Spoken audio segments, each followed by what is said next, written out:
তো দেখো, আমরা ফরেস্ট গার্ড এবং ফরেস্টারের মধ্যে আজকে বায়োলজির প্রথম ক্লাস, ঠিক আছে না? তো আজকে আমরা ফ্লোরা আর ফনা সম্পর্কে পড়বো, ঠিক আছে? তো প্রথমত আমরা চ্যাপ্টার রাখছি ফনা, ঠিক আছে? তো ফনা জিনিসটা কি জানিনি আমরা, ঠিক আছে? মানে হ্যাঁ, তোমার বাংলা ডিকশনারিতে, ঠিক আছে, দুইটা ফনা আছে। বাংলা ডিকশনারিতে দুইটা ফনা আছে, একটা হচ্ছে ফ দন্তন্য আকার, আরেকটা হচ্ছে ফ মূর্ধন্য আকার, ঠিক আছে? ফ দন্তান্ন আকার হচ্ছে যেটা আমরা আজকে পড়ব, ঠিক আছে? বুঝছো?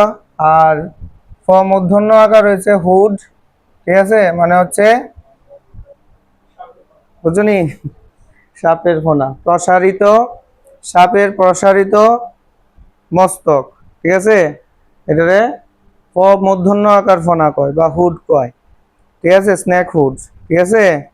বিষধর সাপেদের এই ফনা থাকে, যে সাপের বিষ নাই তাদের ফনা থাকে না। তো ওইটা আমার পড়ার বিষয় না, ঠিক আছে? আমার পড়ার বিষয় হলো F A U N A, fauna, ঠিক আছে? ফনা মানে হচ্ছে যে একটা অঞ্চলের মধ্যে যে প্রাণীকুল থাকে, ঠিক আছে, সমস্ত প্রাণীকুল, তাদেরকে ফনা বলা হয়। আর একটা অঞ্চলের মধ্যে যে উদ্ভিদ গোষ্ঠী আছে বা উদ্ভিদ কুল আছে, তাদের সবাইকে বলা হয় ফ্লোরা, ঠিক আছে? এই ফনা নামটা আমরা কোথা থেকে পেয়েছি? ফনা নামটা প্রথমে বিজ্ঞানী কার্ল লিনিয়াস, ঠিক আছে? ফনা নামটা সব থেকে প্রথমে কার্ল লিনিয়াস, তার একটা বই, ঠিক আছে, বইটার নাম হচ্ছে ফনা সুসিকা, ঠিক আছে? এই ফনা সুসিকা নামক বইয়ের মধ্যে প্রথম এই ফনা শব্দটি আমরা পাই, ঠিক আছে? তো এই ফনা সুসিকা বইটা গীতা অ্যাকচুয়ালি কার্ল লিনিয়াস হচ্ছেন একজন সুইডিশ প্রকৃতি বিজ্ঞানী, ঠিক আছে? তিনি সুইডেনের মধ্যে যত রকমের প্রাণী আছে তাদের নিয়ে একটা বই লিখছিল, সেই বইটার নামই হচ্ছে ফনা সুসিকা, ঠিক আছে? তো ওই বই থেকেই বোঝা যায় যে কার্ল লিনিয়াস প্রথম এই ফনা শব্দটি মানে পাই আর কি। আমরা প্রথম ফনা শব্দটি কোন বই থেকে পাই? ফনা সুসিকা থেকে। এবং কোন বিজ্ঞানী এটাকে প্রবর্তন করেছিলেন? কার্ল লিনিয়াস, ঠিক আছে, এটাকে ব্যবহার করেছিলেন। তো ফনা শব্দটা এরও আগে থেকে পৃথিবীতে ছিল, কেননা রোমানরা, ঠিক আছে, রোমানরা একজন দেবীকে বিশ্বাস করত, ঠিক আছে? দেবীটার নাম হচ্ছে ফাউনাস, ঠিক আছে? ফাউনাস হচ্ছে এমন একজন দেবী, যে দেবী বন্য যে পশু আছে সেই বন্য পশুদের রক্ষক হিসাবে পূজিত হতো রোমানদের কাছে, ঠিক আছে? তো ওই জায়গা থেকেই ফিউনাস থেকে, ঠিক আছে, তোমার কার্ল লিনিয়াস, হ্যাঁ, সমস্ত রকম প্রাণীদেরকে ফনা বলেছেন এবং ফনা সুসিকা নামক একটা বই তৈরি করেছেন, যে বই থেকে আমরা ফনা শব্দটি প্রথম বিজ্ঞানের জগতে পাই, ঠিক আছে? তো ফনা হচ্ছে একটা নির্দিষ্ট অঞ্চলের মধ্যে সমস্ত প্রাণীকুল, আর ফ্লোরা হচ্ছে সমস্ত উদ্ভিদকুল। ফ্লোরাও এরকমই, ঠিক আছে? ফ্লোরা হচ্ছেন ফুলের দেবী, ঠিক আছে, ফুলের দেবী। তো এর জন্য, ঠিক আছে, সমস্ত উদ্ভিদকুলকে আমরা ফ্লোরা হিসেবে জানি। বুঝতে পেরেছ? তো আমরা এই ফনার মধ্যে কি পড়ব? ফনার মধ্যে বিভিন্ন ধরনের প্রাণীদের বৈশিষ্ট্য সম্পর্কে জানবো। পৃথিবীতে যত রকমের প্রাণী আছে তাদের নিয়ে আলোচনা করব। তবে তোমাদের পরীক্ষার জন্য ইম্পর্টেন্ট হচ্ছে আমাদের ভারতীয় উপমহাদেশে যে সমস্ত প্রাণীগুলিকে দেখা যায় সেগুলি, তার থেকেও বেশি ইম্পর্টেন্ট হচ্ছে আমাদের ত্রিপুরার মধ্যে যে সমস্ত উদ্ভিদগুলি এবং প্রাণীগুলি দেখা যায়। ফ্লোরার মধ্যে উদ্ভিদকে পড়ব এবং ফনার মধ্যে আমরা প্রাণীগুলিকে পড়ব। ঠিক আছে, তো চলো। তো ফনা থেকে আমরা কি কি এখন পর্যন্ত জানলাম, যে ফনাটা কি। ফনা হচ্ছে একটা ভৌগোলিক অঞ্চলের মধ্যে থাকা সমস্ত প্রাণীকুল, তাদেরকে বলা হয় ফনা।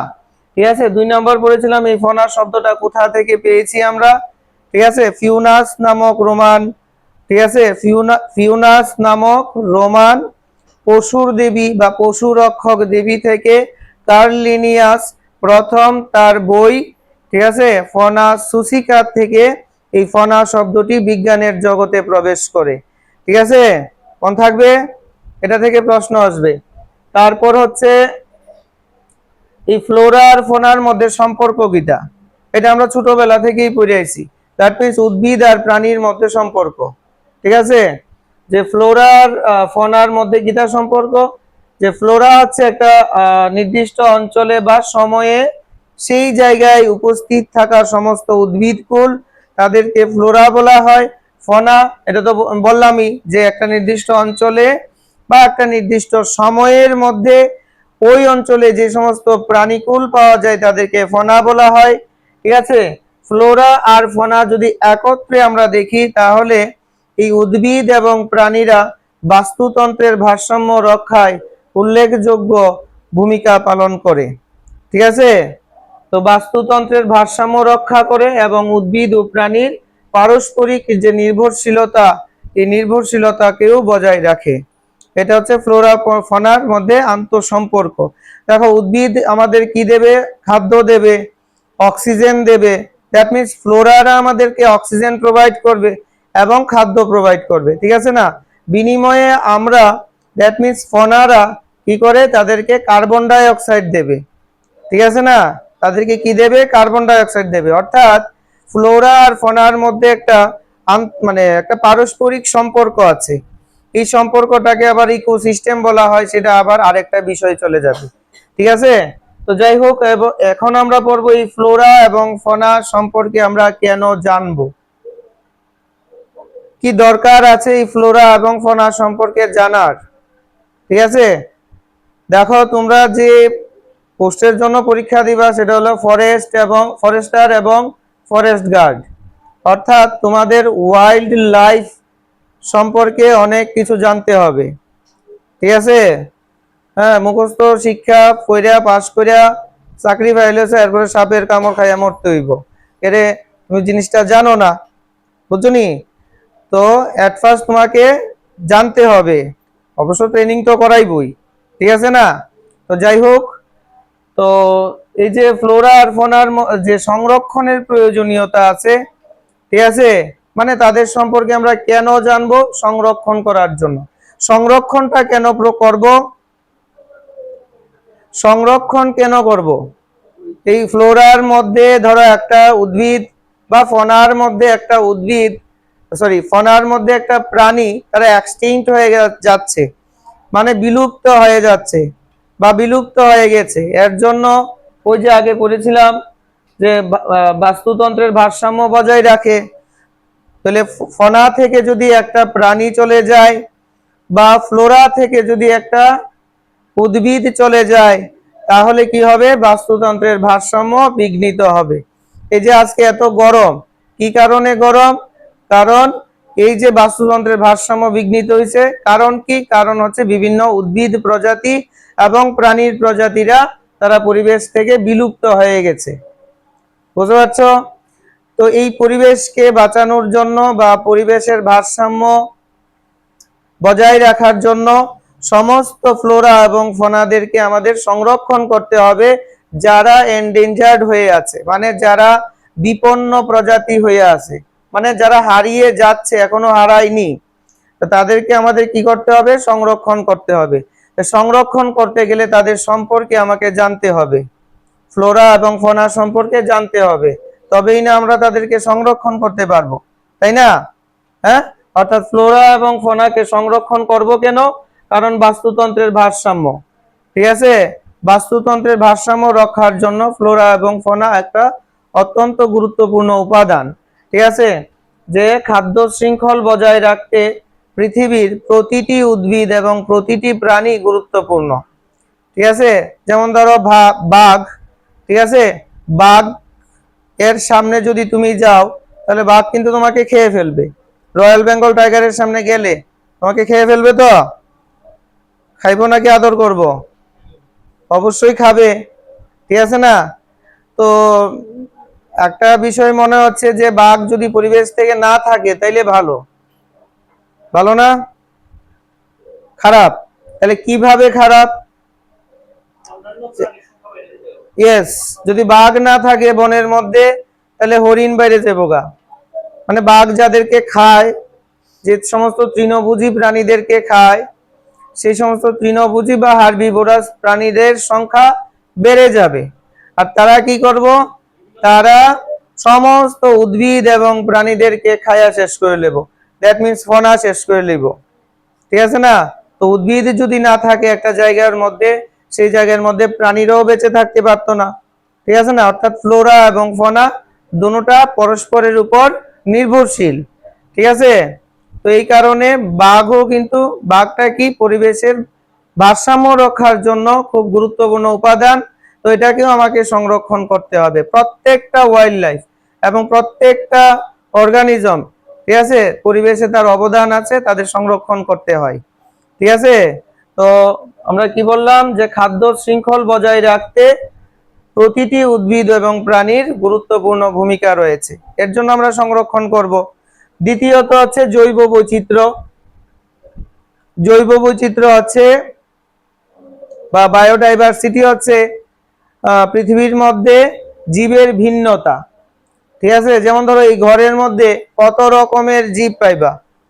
বর্তমানে মানুষ আছে, টিকটিকি আছে, পিঁপড়া আছে, আরশোলা আছে, মশা আছে, মাছি আছে, গণলে প্রায় 10-12টা প্রাণী এখানে আছে এই ঘরের মধ্যেই, ঠিক আছে না? এই যে ভিন্নতা, ঠিক আছে, জীবের মধ্যে যে ভিন্নতা, এই ভিন্নতাকে বলা হয় জৈব বৈচিত্র্য বা বায়োডাইভার্সিটি। প্রত্যেকটা জীবের গুরুত্বপূর্ণ ভূমিকা রয়েছে, ঠিক আছে? তো সেই জৈব বৈচিত্র্য রক্ষার জন্য আমরা কি করতে হবে? ফ্লোরা ফনাকে সংরক্ষণ করতে হবে, ঠিক আছে? এতটুকু জায়গা বোঝা গেল? আচ্ছা, এইবার আসো ফনা। আজকে তো আমাদের ক্লাস কিটা? আজকে আমাদের ক্লাস হচ্ছে ফনা নিয়ে আমরা আলোচনা করব, ঠিক আছে? তাহলে ফনাটা কত রকমের আছে? যে একটা নির্দিষ্ট অঞ্চলের মধ্যে যে প্রাণীকুল দেখা যায়, অর্থাৎ ফনা দেখা যায়, এই ফনাটা আছে প্রধানত দুই প্রকার। কিটা কিটা? একটা হচ্ছে নেটিভ ফনা, আর একটা হচ্ছে মাইগ্রেটরি ফনা। একটা হচ্ছে নেটিভ ফনা, আর একটা হচ্ছে মাইগ্রেটরি ফনা, ঠিক আছে? একটা কি বললাম? একটা নেটিভ ফনা, আর একটা হচ্ছে মাইগ্রেটরি ফনা। নেটিভ ফনাটা কিটা আছে? নেটিভ ফনা হচ্ছে একটা নির্দিষ্ট অঞ্চলে, একটা নির্দিষ্ট অঞ্চলের বসবাসকারী প্রাণী, একটা নির্দিষ্ট অঞ্চলে বসবাস করে, আগে থেকেই বসবাস করে, এখনো করে, ঠিক আছে? ওই সমস্ত প্রাণীকুলকে বলা হয় নেটিভ ফনা। যেমন আমাদের ত্রিপুরায় চশমা বানর, ক্লাউডেড লিপার্ড বা মেঘলা চিতা, ঠিক আছে? তারপর তোমার আরো বিভিন্ন ধরনের যে প্রাণীকুলরা আছে, যারা ত্রিপুরাতে আগে থেকেই ছিল, তো তাদের ফনাটাকে বলা হয় নেটিভ ফনা বা দেশীয় ফনা, ঠিক আছে? আর মাইগ্রেটরি হচ্ছে যারা পরিযায়ী, ঠিক আছে, বেঁচে থাকার জন্য, হ্যাঁ, এখানে আসে আবার চলে যায়। যেমন হ্যাঁ, সাইবেরিয়ান বক, ঠিক আছে, লেজার ফ্লেমিঙ্গো। তো এরা শীত প্রধান দেশ থেকে এখানে আসে। কেন? ওইখানে প্রচন্ড শীতের দরুন তারা কি করতে পারে না, তারা প্রজনন করতে পারে না, তাদের সংখ্যা বাড়াইতে পারে না, ঠিক আছে? এবং খাদ্যেরও অভাব দেখা দেয়। এই কারণে তারা ওই সমস্ত অতিরিক্ত ঠান্ডার জায়গা ছেড়ে এখানে চলে আসে, ত্রিপুরা বা বাংলাদেশ, ঠিক আছে, বা পশ্চিমবঙ্গে চলে আসে, যেখানে ঠান্ডাটা অক্টোবর নভেম্বর মাসে তুলনামূলকভাবে কম তাদের দেশের তুলনায়। বুঝছো, মানে এই তাপমাত্রায় তারা বেঁচে থাকতে পারবে এবং তারা সন্তান সৃষ্টি করতে পারবে। বুঝতে পারছো? আবার তারা সন্তান সৃষ্টি করে লইলো, সন্তান টন্তান নিয়া তারপর আবার গরমের দিনে চলে যাবে, আবার শীতকাল আসলে পরে তারা আবার আসবে। অর্থাৎ তারা পরিযায়ী, ঠিক আছে, আসে যায় আসে যায়। তো এই ধরনের যে প্রাণীকুল, এই ধরনের প্রাণীকুলকে বলা হয় তোমার মাইগ্রেটরি ফনা বা অভিবাসী ফনা। ঠিক আছে, তাহলে ফনা কত রকম পাইলাম আমরা? ফনা দুই ধরনের পাইলাম। কিতা কিতা? একটা হচ্ছে দেশীয় ফনা। দেশীয় ফনা কিতা? নির্দিষ্ট অঞ্চলে বসবাসকারী প্রাণীকুল, তাদেরকে বলা হয় দেশীয় ফনা বা নেটিভ ফনা। আর যে সমস্ত প্রাণীকুলরা অন্য অঞ্চল থেকে সাময়িকভাবে আসে, সেই প্রাণীকুলটাকে বলা হয় মাইগ্রেটরি ফনা বা অভিবাসী ফনা। আমাদের আজকের টপিক হচ্ছে দেশীয় ফনা। ঠিক আছে, বুঝতে পারছো? আমাদের আজকের টপিক কি? দেশীয় ফনা বা নেটিভ ফনা। ঠিক আছে, তো দেশীয় ফনার মধ্যে কিতা কিতা আছে? বিভিন্ন অঞ্চলের মধ্যে বিভিন্ন প্রাণীরা থাকে, যেমন মরু অঞ্চলের মধ্যে ফনা একরকম, পাহাড় অঞ্চলের মধ্যে ফনা আরেক রকম, মানে অন্য রকমের প্রাণীকুল থাকবে। মেরু অঞ্চলের মধ্যে অন্যান্য রকমের প্রাণীকুল থাকবে, সমুদ্রের মধ্যে অন্যান্য রকমের প্রাণী থাকবে, মানে আলাদা আলাদা রকমের প্রাণীকুল থাকবে। ঠিক আছে না? তো সেই ব্যাপারগুলি আমাদেরকে এখানে পড়তে হবে। বুঝতে পারছো? যেমন মরু অঞ্চলের ফনা, যেমন মরু অঞ্চলের ফনা। ঠিক আছে, যে মরু অঞ্চলের যে প্রাণীকুল আছে বা ফনারা আছে, তারা কিরকম ভাবে জীবনযাপন করে, সেই মরু অঞ্চলের মধ্যে প্রধানত কি কি প্রাণী দেখা যায়, সমস্ত প্রাণীদেরকে তো আর পড়া সম্ভব নয়। ঠিক আছে, দেখো পৃথিবীতে যত রকম প্রাণী আছে, হ্যাঁ, তাদের সবগুলিকে জানা প্রায় অসম্ভব, প্রায় না পুরোটাই অসম্ভব। কেরে এমনও কিছু প্রাণী আছে যেগুলি এখনো এই ডাইভার্সিটির অন্তর্গত হয়নি। পত্রপত্রিকা খুললে দেখবা বা নিউজের সঙ্গে জড়িত থাকলে দেখবা প্রতিনিয়ত নতুন নতুন কতগুলি অর্গানিজম আমাদের চোখের সামনে আসে বা ধরা পড়ে। ঠিক আছে, তো তো এইগুলির বৈশিষ্ট্য হচ্ছে এরকম, নিউজে দেখায়। ঠিক আছে না? তো বিজ্ঞানীরাও জানেন না এটা কি। কেন জানেন না? কারণ এটা এখনো ডাইভার্সিটির অন্তর্গত করা হয়নি। ঠিক আছে, তারপরে তার বৈশিষ্ট্য দেখে তাকে ডাইভার্সিটির অন্তর্ভুক্ত করা হবে, তাই না? অর্থাৎ পৃথিবীর সমস্ত প্রাণীকুলকে যেমন জানা সম্ভব নয়, তা একটা অঞ্চলের মধ্যে প্রচুর হাজারো রকম প্রাণী আছে, তো তাদের সম্পর্কেও জানা অসম্ভব। তাহলে পরীক্ষায় কি আসবে? পরীক্ষায় সেই সমস্ত অঞ্চলের মধ্যে থাকা বিশেষ বিশেষ প্রাণীদেরকে নিয়ে প্রশ্ন আসবে, এবং ওই অঞ্চলের মধ্যে বেঁচে থাকা তোমার যে প্রাণীরা অভিযোজিত হয়েছে, অভিযোজিত হওয়া মানে কিটা? সেই প্রতিকূল পরিবেশে বেঁচে থাকার জন্য নিজেদের দেহের মধ্যে পরিবর্তন করে তারা বেঁচে রয়েছে, সেই জিনিসটাকে বলা হয় অভিযোজন। ঠিক আছে, পরিবর্তনশীল পরিবেশে নিজেকে খাপ খাইয়ে নেওয়াকে বলা হয় অভিযোজন। ঠিক আছে, তো সেই অভিযোজনের মাধ্যমে বেঁচে আছে এই সমস্ত জীব নিয়ে আমাকে এখানে পড়তে হবে। আর পড়তে হবে এখানে কোন জীবেদের? যে সমস্ত জীবেরা, ঠিক আছে, তোমার বিপন্ন প্রজাতি। ঠিক আছে, যে সমস্ত জীবেরা বিপন্ন প্রজাতি মানে হচ্ছে যারা হারিয়ে যাচ্ছে, তো তাদের সম্পর্কে। আর যে সমস্ত প্রাণীদের অভিযোজন ক্ষমতা একদম উন্নত হইয়া তারা একদম মানে বুক ফুলাইয়া বেঁচে থাকে ওই মানে প্রতিকূল পরিবেশে, এই দুইটা মানে জিনিস নিয়ে আমাকে এখানে পড়তে হবে, এবং সেই দুইটা জিনিস থেকেই প্রশ্ন আসে। যেমন উট, ঠিক আছে, মরুভূমির উদ্ভিদ বললে প্রথমেই মাথায় আসে উট। তো উট কি হারিয়ে যাচ্ছে নি? উট কিন্তু হারিয়ে যাচ্ছে না। ঠিক আছে না? তাহলে কেন আমরা উট পড়বো? কেননা উটের অভিযোজন ক্ষমতা এতটাই উন্নত হয়েছে যে মরুভূমির মতো প্রতিকূল পরিবেশে এরা একদম সুন্দরভাবে এখনো বেঁচে রয়েছে। ঠিক আছে না? এই কারণে এটা থেকেও প্রশ্ন আসতে পারে। বুঝতে পারছো ব্যাপারটা কোন জায়গা থেকে আসবে?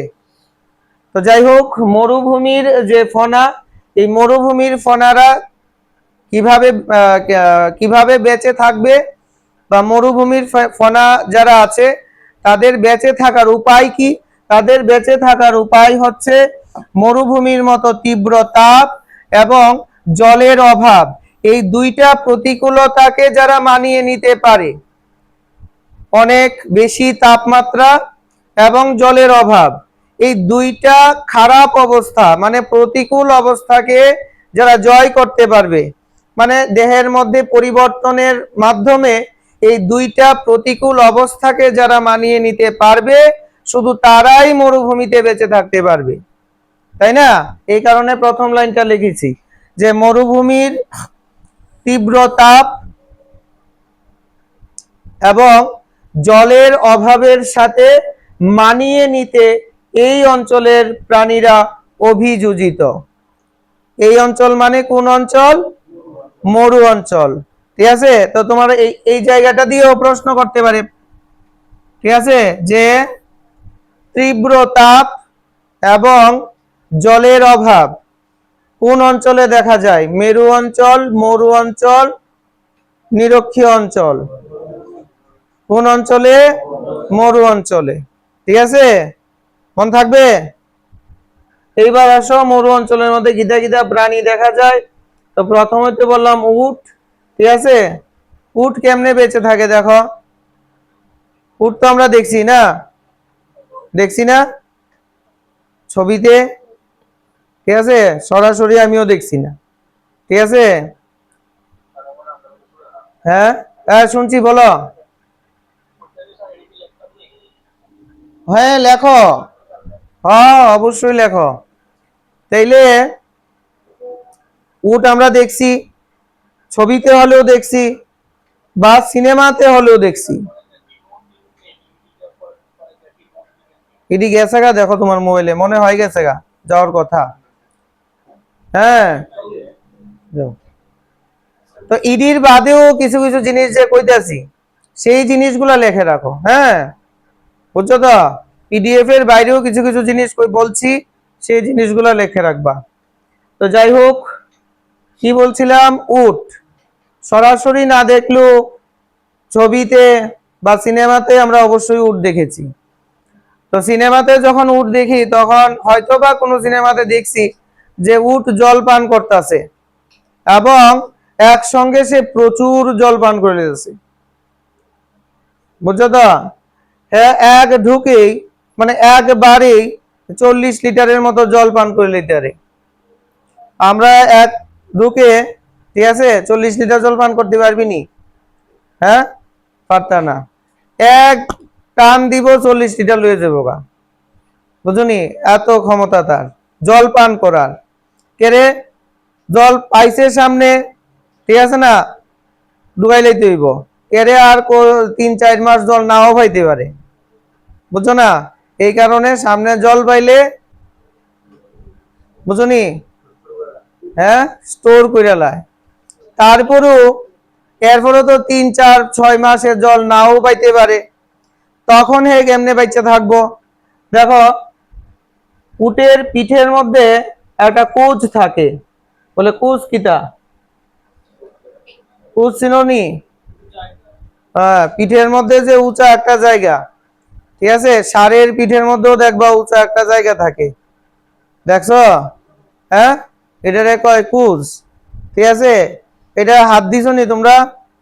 বলে ধরলে তো মানে দুসা দিব, লেগে ধরছি না। হ্যাঁ ধরছো নি? নরম না শক্ত হাড্ডি? হ্যাঁ, এটা একদম নরম। কেড়ে নরম, কারণ এটার মধ্যে থাকে শুধুই মাত্র ফ্যাট। ঠিক আছে, ফ্যাট বা চর্বি থাকে। বুঝছো? ফ্যাট বা চর্বি যে বেশি জমাইতে পারবো, হ্যাঁ বেশি অনশন করতে পারবো। বুঝছো? অনশন মানে কি? তা না খাইয়া থাকুন। বুঝছো? যার দেহের ভেতরে বেশি ফ্যাট আছে, হ্যাঁ বেশি দিন না খাইয়া চলতে পারবো। কেরে যখন আমরা অনশনে থাকি বা উপবাস থাকি, তখন আমাদের বডির এই ফ্যাট বা চর্বিগুলি জারিত হয়ে শক্তি উৎপন্ন হয়। বুঝছো তো? তো উটের পিঠের মধ্যে সেই ফ্যাটগুলা সঞ্চিত থাকে, যেটাকে আমরা কুজ বলি, ঠিক আছে। এবং সেই চর্বি থেকে কি হয়, শক্তি পাওয়া যায় এবং জল পাওয়া যায় যখন তারা জলের অভাব ভোগ করে। তো মনে প্রশ্ন আসছে অনেকেরই যে তাদের এই চর্বিটা সারা দেহেও তো থাকতে পারতো, তাদের দেহ একদম শুকনো শুষ্ক, ঠিক আছে, কিন্তু চর্বিটা থাকে শুধু একটা জায়গাতেই কেন? এটাও তাদের একটা অভিযোজন, মানে পরিবর্তন, সেই গরম পরিবেশে বেঁচে থাকার। যদি চর্বিটা তাদের কুজে না থেকে যদি সারা দেহের মধ্যে স্প্রেড হয়ে থাকতো শুকরের মতো, তাহলে এমনি তো গরম, হেয়ার বাইচা থাকলো না, ধারণ লাগলো না, এমনি মরে গেল কেন গরমে।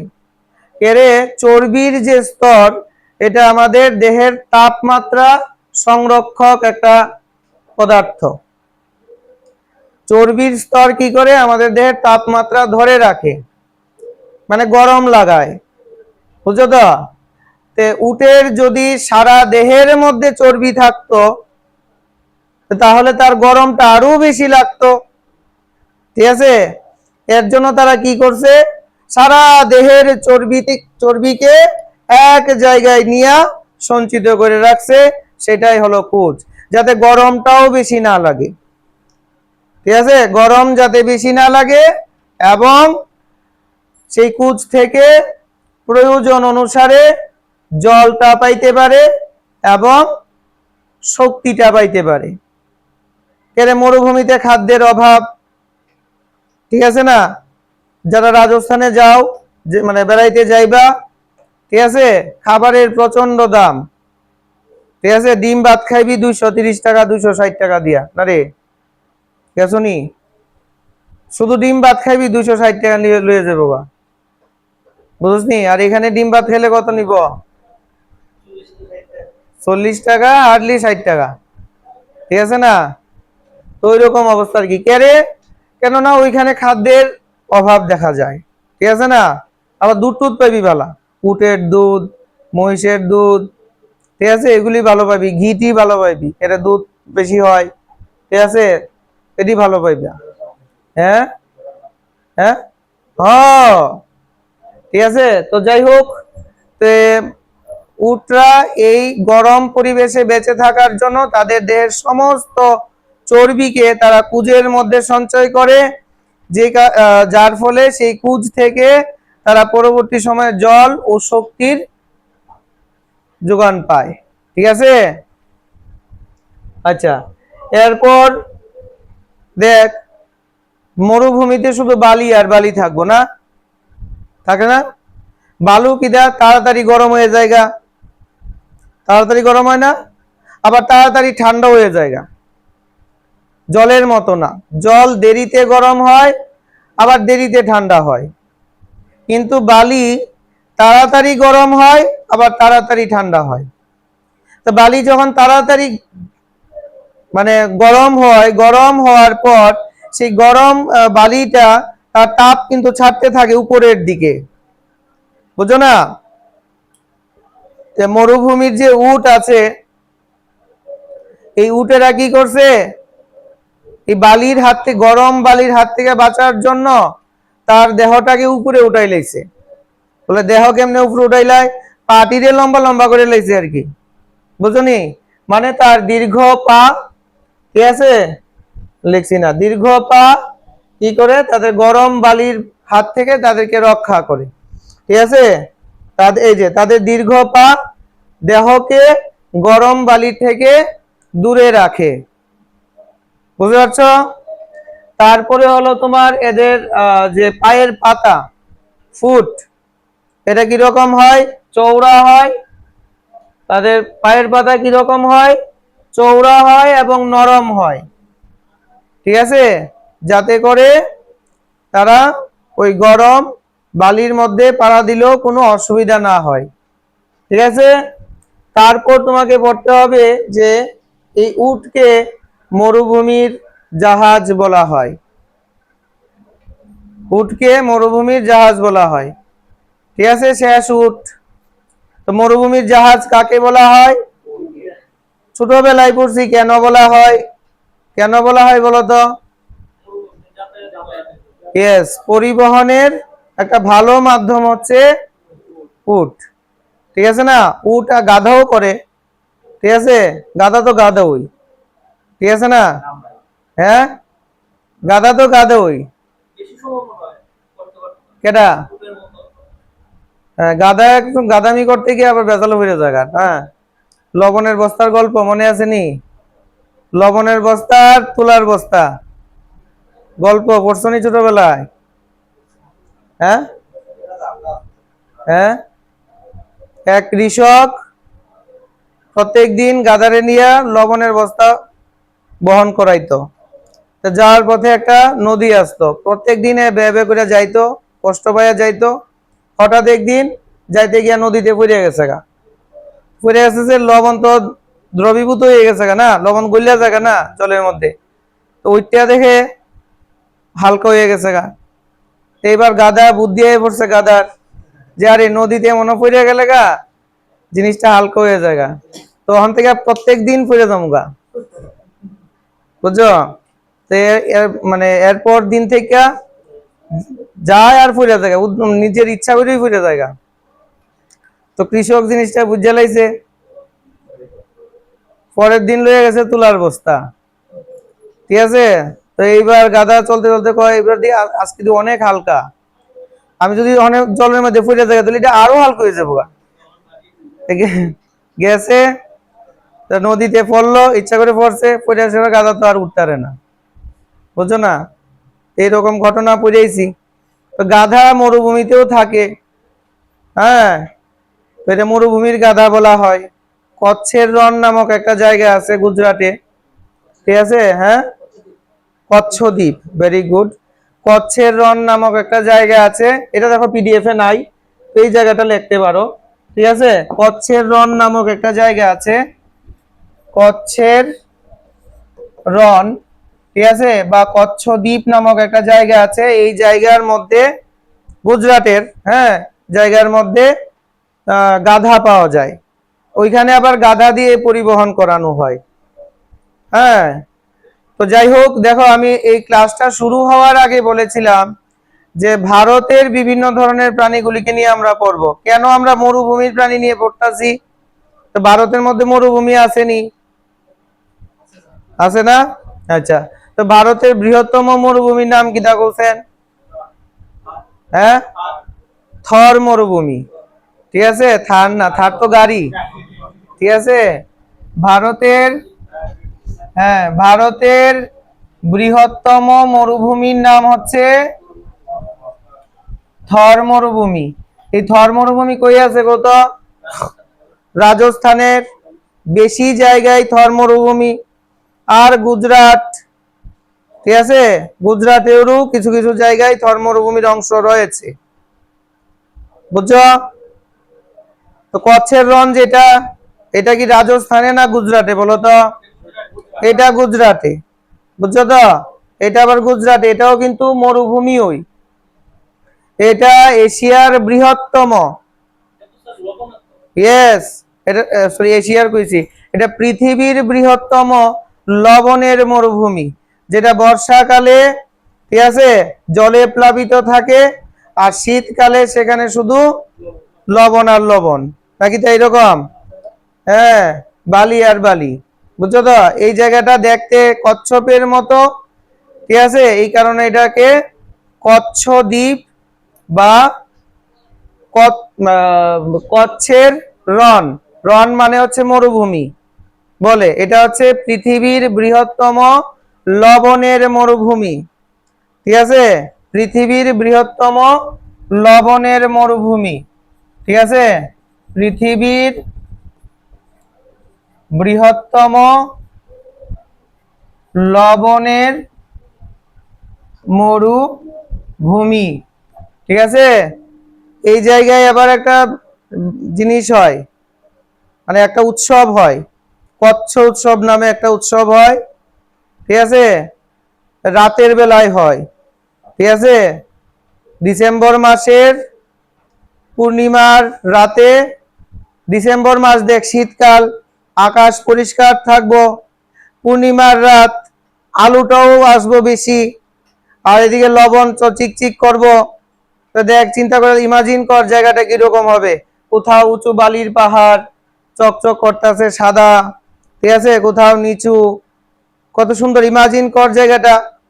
হ্যাঁ, এটা এই উৎসবটাকেই বলা হয় কচ্ছের রণ। এখানে পর্যটকরা যায় গিয়া উটের সাফারি করে রাতের বেলায়, দিনের বেলায় কিচ্ছু না। হ্যাঁ, এই উৎসবটার নাম হচ্ছে কচ্ছ উৎসব, বুঝছো তো? তো যাই হোক, তো এই ব্যাপারগুলি তো আমার সিলেবাসে নাই, বুঝছো তো? সিলেবাসে আছে কি কি মরুভূমির জাহাজ কাকে বলে, উটকে বলে, ঠিক আছে। উট তার সমস্ত ফ্যাটকে, দেহের সমস্ত ফ্যাটকে কোথায় রাখে? কুজের মধ্যে রাখে, এবং এই কুজ থেকে তারা কিতা কিতা পায়? জল এবং শক্তির যোগান পায়, ঠিক আছে। মন থাকবে। বালি থেকে দেহকে দূরে রাখার জন্য উটের মধ্যে কিরকম অভিযোজন ক্ষমতা হয়েছে? তার দীর্ঘ পা, দীর্ঘ বা লম্বা পা, শেষ উট। বুঝা গেল? হ্যাঁ, স্নায়ু প্রাণী মানে হ্যাঁ, উট স্তন্যপায়ী প্রাণী, ঠিক আছে। উট স্তন্যপায়ী প্রাণী, কেরে উট তার সন্তানকে দুধ পান করায়, ঠিক আছে, সন্তান জন্ম দেয়, ডিম আছে কিন্তু ডিম পারে না। আর উটের ডিম যেটা শুনছো, উট পাখির ডিম, উট পাখি কিন্তু হইলো আরেকটা প্রাণী, ঠিক আছে। উট পাখি হচ্ছে আরেকটা প্রাণী, উট হচ্ছে আরেকটা প্রাণী, বুঝছো? উট পাখি হচ্ছে এমন একটা প্রাণী, পাখি, যে পাখিটা উঠতে পারে না, দেহটা অনেক বড় হয়, ভারী হয়, এটা উঠতে পারে না। কিন্তু উট হচ্ছে স্তন্যপায়ী প্রাণী, উট পাখি হচ্ছে এভিস বা পক্ষী শ্রেণীর প্রাণী, বুঝছো? তো দুইটা দুই জিনিস, উট পাখি এক জিনিস, উট আরেক জিনিস, মানে আরেকটা প্রাণী, ঠিক আছে। এবার আসো ক্যাঙ্গারু ইঁদুর। এটা কিন্তু দুইটা প্রাণীর নাম না, ঠিক আছে। ক্যাঙ্গারু ইঁদুর যেটা, এটা একটা প্রাণীরই নাম, এবং মরু অঞ্চলে দেখা যায়, শুষ্ক গরম বালুকাময় পরিবেশে, মানে মরুভূমির পরিবেশে এই ক্যাঙ্গারু ইঁদুর দেখা যায়। খুব ছোট ছোট ইঁদুর, ঠিক আছে, কিন্তু ক্ষমতা অনেক। কিরকম ক্ষমতা? এই ইঁদুরগুলি ক্যাঙ্গারুর মতো লাফাইতে পারে, এবং এতখানি লাফাইতে পারে যে 2 মিটার পর্যন্ত উপরে উঠে লাফাইতে পারে, মাটির থেকে 2 মিটার উপরে লাফ দিলাইতে পারে ক্যাঙ্গারুর মতো। ক্যাঙ্গারু কি লাফানোর জন্য বিখ্যাত, পেছনের পাটা লম্বা, ঠিক আছে, পেছনের পা দিয়ে টুং টুং করে লাফায়, ঠিক আছে না? দেখছো নি ক্যাঙ্গারু? কোন দেশের জাতীয় প্রাণী? অস্ট্রেলিয়ার, ঠিক আছে না? অস্ট্রেলিয়া গিয়া ক্যাঙ্গারুরে যদি খাবার দো ভালোবেসে, তোমার জরিমানা হইব। এটা ভারত না, মনে রাখবা। যে কুকুর দেখছো একটা বিস্কুট দেলাইলে আদর কইরা, ঠিক আছে, তুমিও শান্তি থাকলা, কুকুরটাও শান্তি থাকলো না। কিন্তু অস্ট্রেলিয়াতে গিয়া যদি তুমি কোনো ক্যাঙ্গারু দেখো, দেখবা, হ্যাঁ, গাড়ি দিয়ে গেলে পরে এদিকে যেদিকে ক্যাঙ্গারু দৌড়াইতেছে, বাড়ি ঘরে বৃষ্টির দিনে ক্যাঙ্গারু আসে, ঠিক আছে, যদি দেখে সেটা তাদেরকে ভালো লাগে, ভালো তো লাগবেই, খাবার দাও, ঠিক আছে। এবং যদি ফরেস্টারে দেখে, ঠিক আছে, তাহলে তোমার তোমার অনেক টাকা সেখানে জরিমানা দিতে হবে। কে রে? প্রশ্ন হলো কে রে? এটার জন্য না। কেন? দেখ, আমি শিক্ষক, ঠিক আছে, আমিও জানি তুই যদি নকল করে পাস করস তো তুই ফার্স্ট ডিভিশন পাইবি, ঠিক আছে না? তারপরেও কেরে আমি তোরে নকল করে পাস করতে দিমু না? কেরে দিমু না? এটা ঠিক না, কেরে ঠিক না, কেরে তুমি শিক্ষিত হইতা না, ঠিক আছে না?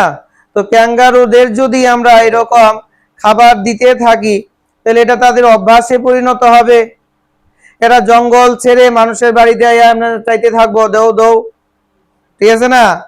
হ্যাঁ, আমাদের এখানে কুকুরটির মতো, ঠিক না? তাহলে বনজ বাস্তুতন্ত্রটা বিঘ্নিত হবে। এই কারণে শুধু ক্যাঙ্গারু না, অস্ট্রেলিয়া তোমার বিখ্যাত এই বায়োডাইভার্সিটির জন্য, ঠিক আছে। এই কারণেই যে তাদের শুধু ক্যাঙ্গারু না, যে কোনো ওয়াইল্ড লাইফকে তুমি যদি ভালোবেসে খাবার দিছো তাহলে সাবধান, বুঝছো? বিপদ আছে। দিবা বালার লাগিয়া, জানো না হয়তো, দিবা বালার লাগিয়া, কিন্তু তোমার বাড়ি ঘর সব বেচা ফাইন দিতে হইব। বুঝছো? তো যাই হোক, তো ক্যাঙ্গারুর মতো মরুভূমির কিছু কিছু ইঁদুর আছে, অনেক উঁচা উঁচা লাফাইতে পারে। তো তাদেরকে বলা হয় ক্যাঙ্গারু ইঁদুর। ঠিক আছে, তাদের কি বলা হয়? ক্যাঙ্গারু ইঁদুর, যারা জীবনে কখনো জল পান করে না। এই একটা জীব আছে যে জীবনে কখনো জল পান করবে না। তো এটা দিয়ে একটা প্রশ্ন দিবে বা দিতে পারে যে এমন একটি প্রাণী বলো যে প্রাণী জীবনে কখনো জল পান করে না। ক্যাঙ্গারু ইঁদুর। ঠিক আছে, তো এরপরে মাথার মধ্যে প্রশ্ন আসতে পারে যে কি আসতে পারে, যে জল ছাড়া কেমনে বেঁচে থাকতে পারে? জলের অপর নাম তো জীবন।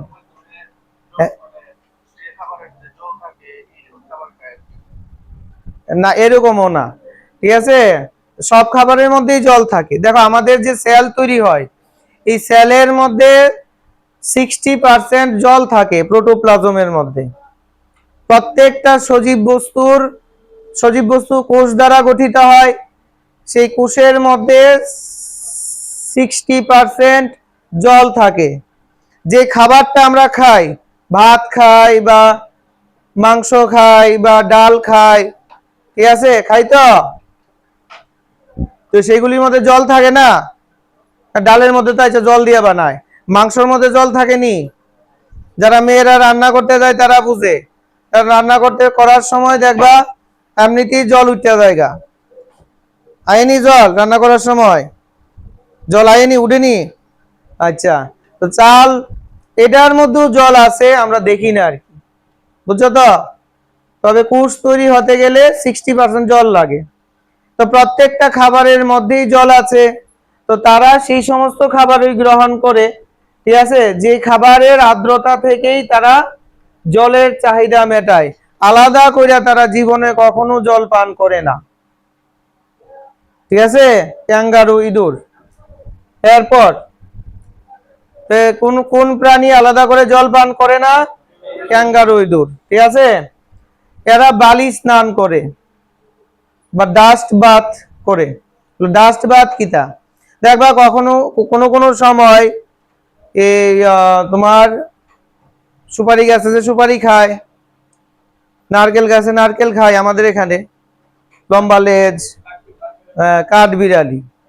ঠিক আছে, কাঠ বিড়ালি, তারপরে কিছু কিছু পাখি, হ্যাঁ, তারা কি দেখবা গরমকালে, হ্যাঁ, রাস্তার পারে দেখবা বা যে কোনো জায়গায় দেখবা বালি টালি থাকলে বালি দিয়ে তারা এরকম মাখামাখি করে।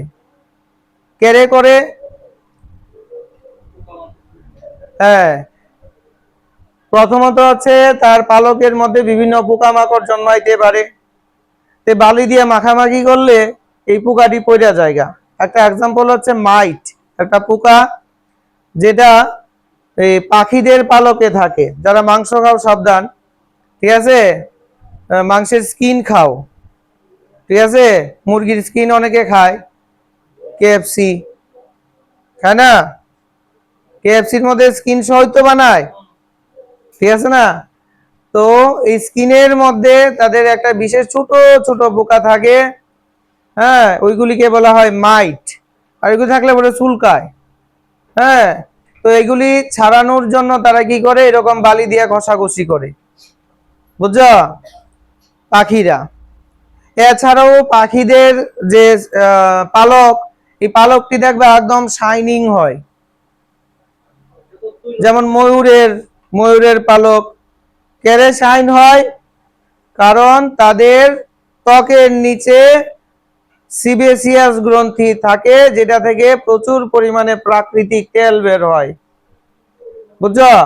যে তেলটি বাইর হইলে পরে ধুলাবালি যখন বাতাসের মাধ্যমে যখন ধুলাবালি আয়া লাগবো, তেল থাকলে কিন্তু ধুলাবালি আকর্ষণ বেশি হইব আর জমতে থাকবো না। এই কারণে চুলের মধ্যে দিনের বেলায় মানুষে তেল দেয় না, রাতের বেলায় তেল দেয়। সকালবেলা উঠা স্নান করে এলাই বা দুপুর বেলা হইলে স্নান করে এলাই, এরপরে বা অন্য কোনো জায়গায় বেড়াইতে গেলে যাও, এরপরে রাত্রেবেলা আবার আইবা, আবার তেল দিবা। এর রাত্রেবেলা আমরা বাইরে দিতাম না, ধুলাবালি লাগতো না। আর যে দিনের বেলায় তেল দিব, ঠিক আছে, তেল দিয়ে স্নান করিয়া তেল দিয়ে এখানে আইছো, আসার সময় যে গাড়ি দিয়ে আইছো ধুলাটি লাগছে যে এটি মাথার স্ক্যাল্পের মধ্যে জমা হইব, খুশকি হইব, চুলকাইব, বিভিন্ন ধরনের স্কিন ডিজিজ হইব। এক সময় চুল টাকলু করতে হবে, মাথা টাকলু করতে হইব, বুঝুনি, বা চুল পড়ার সমস্যা হইব। তো এরকম হই, তো পাখিরাও এটা বুঝে যে আমার বডি থেকে তো তেল বাইর হয়, এই তেল দিয়ে যদি আমি না রিমুভ করি তাহলে কি হইব, ধুলাবালি আমার পালকের মধ্যে আটকে যাবো গা, ঠিক আছে না, আমাকে পরিষ্কার হতে হবে। তো সে পরিষ্কার হওয়ার জন্য বালিতে এরকম ঘষাঘষি করে, এটার নাম হচ্ছে বালি স্নান বা ডাস্ট বাথ। ক্যাঙ্গারুইদুরও এরকম করে। আর কারা কারা বালি স্নান করে এখানে দেওয়া আছে, এরা হ্যামস্টার, পাখি, সমস্ত পাখিরাই এরকম করে, ঠিক আছে। চিলাচিল নামক আরেকটা প্রাণী আছে, হাতিও এরকম অনেক সময় দেখবা কাদার মধ্যে এরকম গড়াগড়ি করে, ঠিক আছে। তো হ্যামস্টার, পাখি, চিলাচিল, হাতির মতো পরিষ্কার থাকার জন্য এরা বালি স্নান বা এই ডাস্ট বাথ করে, ঠিক আছে। এটা 2 নাম্বার বৈশিষ্ট্য। 3 নাম্বার বৈশিষ্ট্য হলো এদের ক্যাঙ্গারুর মতো পেছনের পা লম্বা হয়, যে কারণে তারা 2 মিটার পর্যন্ত উঁচুতে লাফিয়ে চলতে পারে। এই কারণেই এদেরকে ক্যাঙ্গারু ইঁদুর বলা হয়, ঠিক আছে, বোঝা গেল। দিনের বেলায় এরা গর্তে থাকে, কেরে দিনের বেলায় মরুভূমিতে গরম বেশি থাকবো, ঠিক আছে না, গর্তে কাটাইবো, তাহলে খাওয়ান কোন সময় খাইব, রাত্রে বেলা। এরে রাত্রে বেলা ওয়েদারটা একটু সহ্য সীমার মধ্যে থাকবে, হ্যাঁ, সূর্য থাকতো না, মানে তাপ থাকতো না, একটু কম থাকবো, ঠিক আছে। তো এরকম রাত্রে বেলা তারা খাবারের সন্ধানে বের হয়, অর্থাৎ এরা নিশাচর প্রাণী। মরুভূমির মধ্যে বেশিরভাগ প্রাণী থাকবে নিশাচর, ঠিক আছে। কেরে দিনের বেলায় প্রচন্ড গরম, আস্তে আস্তে মরুভূমির মানুষও নিশাচর হয়ে যায়, ঠিক আছে। মরুভূমি অঞ্চলে দেখবা দিনের বেলা এরকম 2টা 3টার সময় ফরানি ক্যান্সেল, বুঝছো, এরে এখন তো গরম বেশি, বুঝছো, ওই সন্ধ্যার থেকে শুরু হইব, এবার রাত্র 12টা হোক 2টা হোক পড়তে থাকো, বুঝছো। আর দিনের বেলায় ঘুমাইবো, ঘুমাইবো বলতে কি ঘরের ভিতর থাকবে, বেরোনোটা তাদের কাছে অসহ্যনীয়, ঠিক আছে না, এই কারণে বাইরে হয় না। যাই হোক, এই গেল মরুভূমির ইঁদুর, মানে ক্যাঙ্গারু ইঁদুর। 3 নম্বরে রাখছি মরুভূমির সাপ, বিষাক্ত বিষাক্ত সাপ মরুভূমিতে দেখা যায়, ঠিক আছে। তাদের একটা নাম হচ্ছে রাসেল ভাইপার, ঠিক আছে, প্রচন্ড বিষাক্ত সাপ এবং তার মধ্যে নিউরোটক্সিক বিষ থাকে। সাপেদের বিষ হলো 3 রকমের, হ্যাঁ, বুঝি না, হ্যাঁ, গুড, কে বলছো, নবীন, আচ্ছা। সাপেদের 3 রকমের বিষ থাকে, কিটা কিটা, হিমোটক্সিন, হ্যাঁ, নিউরোটক্সিন, আরেকটা মায়োটক্সিন।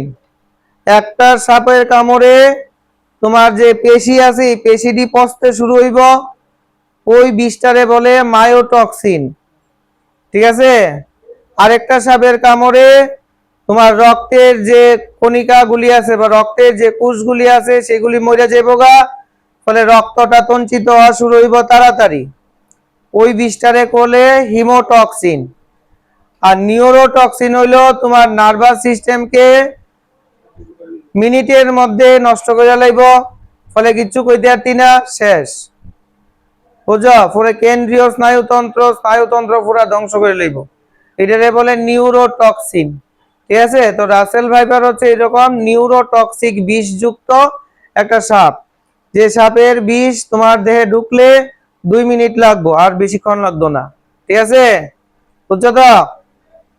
তো এরা আর কাটা লেজি টিকটিকি, হ্যাঁ বলো,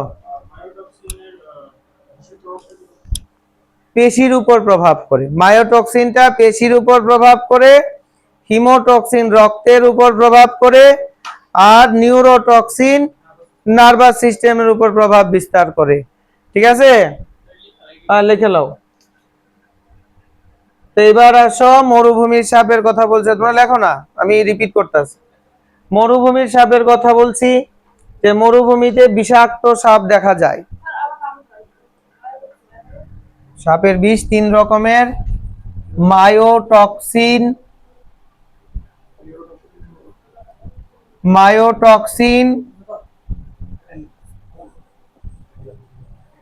হিমোটক্সিন, তারপর হইল নিউরোটক্সিন। ঠিক আছে, তো আমাদের যে মরুভূমির সাপ রয়েছে তারা বিষাক্ত হয়। ঠিক আছে, এমনিতে সাপ কি আক্রমণাত্মক নাকি শান্ত? সাপ কিন্তু শান্ত প্রকৃতির। ঠিক আছে, বুঝছো? হ্যাঁ, যখন বিপদ অনুভব করে তখনই কি করে তার বিষটাকে ছেড়ে দেয়। বিষ থাকে তার দান্ত গ্রন্থির মধ্যে, দাঁতের নিচে গ্রন্থি থাকে, এই গ্রন্থির মধ্যে তার বিষ থাকে। বুঝছো? তো সাপ আর বেজির যুদ্ধ কেউ দেখছো নি? কে জয় লাভ করে? হ্যাঁ, অনেক রাসেল ভাইপার লই আই, কে বেজি পারতো না? কোন সাপের লগই, ঠিক আছে, যুদ্ধ লাগলোই বেজিও জয় লাভ করবে। হ্যাঁ, বেজির লগে পৃথিবীর যে সবচেয়ে বড় বিষধর সাপ লইছস, তারপরেও বেজিও জয় লাভ করবে। কেড়ে দেখ। হ্যাঁ, না না, বেজির কিন্তু কোনো বিষ নাই। হ্যাঁ, অজগর সাপ এটা তো অন্যরকম হইতো, যে পাহাড়ের লগে এই দুর্গে যুদ্ধ করানো। ঠিক আছে না? তো কি বলেছি, যে সাপ আর বেজি। বেজি মানে কিটা চিনোনি? হ্যাঁ, এই দুইটার মধ্যে যুদ্ধ হইলে পরে বেজি ওই কিন্তু জয় লাভ করে। কেরে, এমনিতে তো বেজির কিন্তু কোনো বিষ নাই, তারপরও বিষাক্ত বিষাক্ত সাপের লগে দরবার লাগে। কেরে, হে জানে আমার বুদ্ধি আছে। কার বুদ্ধি? মঙ্গলসের, মানে বেজির। ঠিক আছে, আর সাপ তার মাথা আছে নি? সাপের মস্তিষ্কটা কদ্দুরুয়া? একদম ছোট। বুঝছো? এই কারণে সাপ হইল বেফতা, তার কোনো বুদ্ধি শুদ্ধি কিচ্ছু নাই। ঠিক আছে, বুঝছো? সাপের কিন্তু কোনো বুদ্ধি নাই। হ্যাঁ, অনেকে বলে যে আজকে আমি সাপকে আঘাত করছি, 3 মাস পরে কিন্তু 3 মাস পর হইলো সাপ কিন্তু তার প্রতিশোধ নিব। এটি গল্পের মধ্যে খাটে, বিজ্ঞানের ক্ষেত্রে এটি একদমই ফালতু কথা। কেরে, সাপ অক্ষণের সাপেরে আমি যদি ব্যথা দেই, 5 মিনিট পরে যদি আরে জিজ্ঞাস যে তোরে কেটে ব্যথা দিছে রে, হ্যাঁ কিন্তু নাম কইতে পারতো না, বা হ্যাঁ চেহারা দেখেও কইতে পারতো না যে এই ছেলেটাই আমার ব্যথা দিছে। কেরে, হ্যাঁ স্মৃতিশক্তি, হ্যাঁ বৌদ্ধিক যে জিনিসটা সেটাই খুব কম, এর ব্রেইনটাই তো ছোট। বুঝছো? আর এদিকে বেজির, হ্যাঁ খুবই চালাক এবং খুব চঞ্চল প্রকৃতির। সাপ আর বেজির যুদ্ধ যারা দেখছো তারা বলতে পারবা যে প্রথমে সাপ সুন্দর এত আক্রমণাত্মক না, সুন্দর হয়ে বয়ে থাকে, ভালো কথা, বেজি এডিরে থাপড়াইবো। এরপরে সাপ আবার আবার একটু দেখাইবো যে আমি কিন্তু আছি, সাবধান, এরপর আবার নেমে যাবো গা। তো বেশি তো ভাল লাগতেছে না, এত যুদ্ধ লাগে অভ্যাস, দিব আবার 2-3টা থাপড়া, এরপরে সাপ আবার রাগে যাবো গা। রাগের পরে তো এবার ভাবে যে সাপে ভাবে এইবার তোরে দিমো, তারপর দিয়া এবার হ্যাঁ গুইরা সেরে আবার দিছে তাওয়া। ঠিক আছে, এইবার গুইরা সেরে ডং ডং ডং। ঠিক আছে, এবার বেজি তো গেছে গা। বেজি তো খুব চঞ্চল, সাপের সুবলটা বসানোর আগেই দৌড়াই গেছে গা। আর সাপে দৌড়াই গিয়ে রাগের সুরে কিটা করবো, মাটিতেই বাইট করে লাইছে, আর তার দাঁতের সব বিষ মাটিতেই ফেলাই দিছে।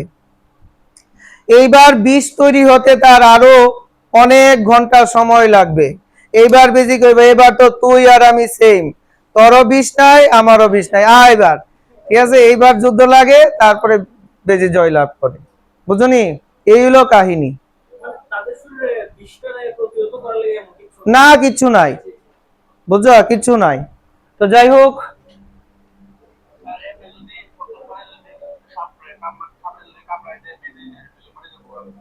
হ্যাঁ, কামড় দিতে পারে না তো। কেরে তারা এরকম দেখবা তাদের লোম গুলাকে এমনি বড় করে রাখে, বড় করে ডরায়, দেখ আমি কেডা, বুঝছনি, তে সাপ রাখবো রাখিয়া, ঠিক আছে না? তো যাই হোক, তো এই যে মরুভূমির সাপ সেগুলি খুবই বিষাক্ত এবং তারাও নিশাচর। এরাও দিনের বেলা বাইরে না। কেড়ে বাইরে না? প্রচন্ড গরম বালু, ঠিক আছে না, হ্যাঁ, গর্তের মধ্যে কাটায়। সন্ধ্যা হইলে পরে বা সূর্য গেলে গা, তখনই তারা খাবার করার উদ্দেশ্যে বা শিকারের উদ্দেশ্যে বের হয়, ঠিক আছে। তারপরে কাটা লেজি টিকটিকি, তারাও কাটা লেজি টিকটিকি, এটার নামের মধ্যে জিনিস আছে যে এমন একটা টিকটিকি বা লিজার্ড যার লেজের মধ্যে অনেকটি কাটা থাকবো, ঠিক আছে, লেজের মধ্যে অনেকটি কাটা থাকবো, এটা হলো কাটা লেজি টিকটিকি। তো তোমাকে এখানে প্রশ্ন করতে পারে যে কাটা লেজি টিকটিকি কোন অঞ্চলে দেখা যায়? মরু অঞ্চলে, মেরু অঞ্চলে, ক্রান্তীয় অঞ্চলে। কোন অঞ্চলে? মরু অঞ্চলে, ঠিক আছে। রাসেল ভাইপার মরুভূমির সাপ না মরুভূমির সাপ না বৃষ্টি অরণ্যের সাপ? মরুভূমির সাপ, ঠিক আছে, এইরকম আর কি। তো তীব্র গরমে এরা বালির নিচে গর্তে থাকে এবং রাতে শিকার করে, মানে নিশাচর প্রাণী। বোঝা গেল? এইবার আসো আরেকটা জিনিস, 3 নাম্বার নাকি ওখানে? 4 নাম্বার, 4 নাম্বার। তো 4 নাম্বার হইলো ফেনেক ফক্স। কিটা? ফেনেক ফক্স বা ক্যারাকেল। ফেনেক ফক্স বা ক্যারাকেল, এটা আবার কিটা? এটা হলো একটা শিয়াল মামা, ঠিক আছে না। শিয়াল রে কি কই আমরা? বিড়াল রে কি কই? আর আমরা কি? বাঘের বাচ্চা, ঠিক আছে না। মানুষই এমন একটা প্রাণী যারে বাঘের বাচ্চা কইলে খুশি হয়, হ্যাঁ, আবার জানোয়ার গুলেছে এতে, হ্যাঁ হ্যাঁ। আচ্ছা যাই হোক, আমরা বাঘ হিসাবেই, ঠিক আছে, আমাদের মাসি কই বিড়াল রে কেরে কোসেন, বাঘের আর বিড়ালের, ঠিক আছে, বৈশিষ্ট্য সেম ওই, একটা হইলো ছোট আর একটা হইলো বড়, দূরই তফাৎ, বুঝছো। এর লেগে আগের দিনের মানুষেরা বাঘ আর বিড়াল রে লইয়া অনেক কাহিনী, অনেক গল্প তৈরি করছে, ঠিক আছে, তোমরা হয়তো বা ছোটবেলায় শুনতে পারো, ঠিক আছে।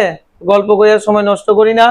তো ফেনেক ফক্স হলো আমাদের মামা বা শিয়াল, ঠিক আছে, প্রচন্ড বুদ্ধি যার, তাই না? বুদ্ধি আছে না শিয়ালের? সবচেয়ে বেশি বুদ্ধি, ঠিক নি?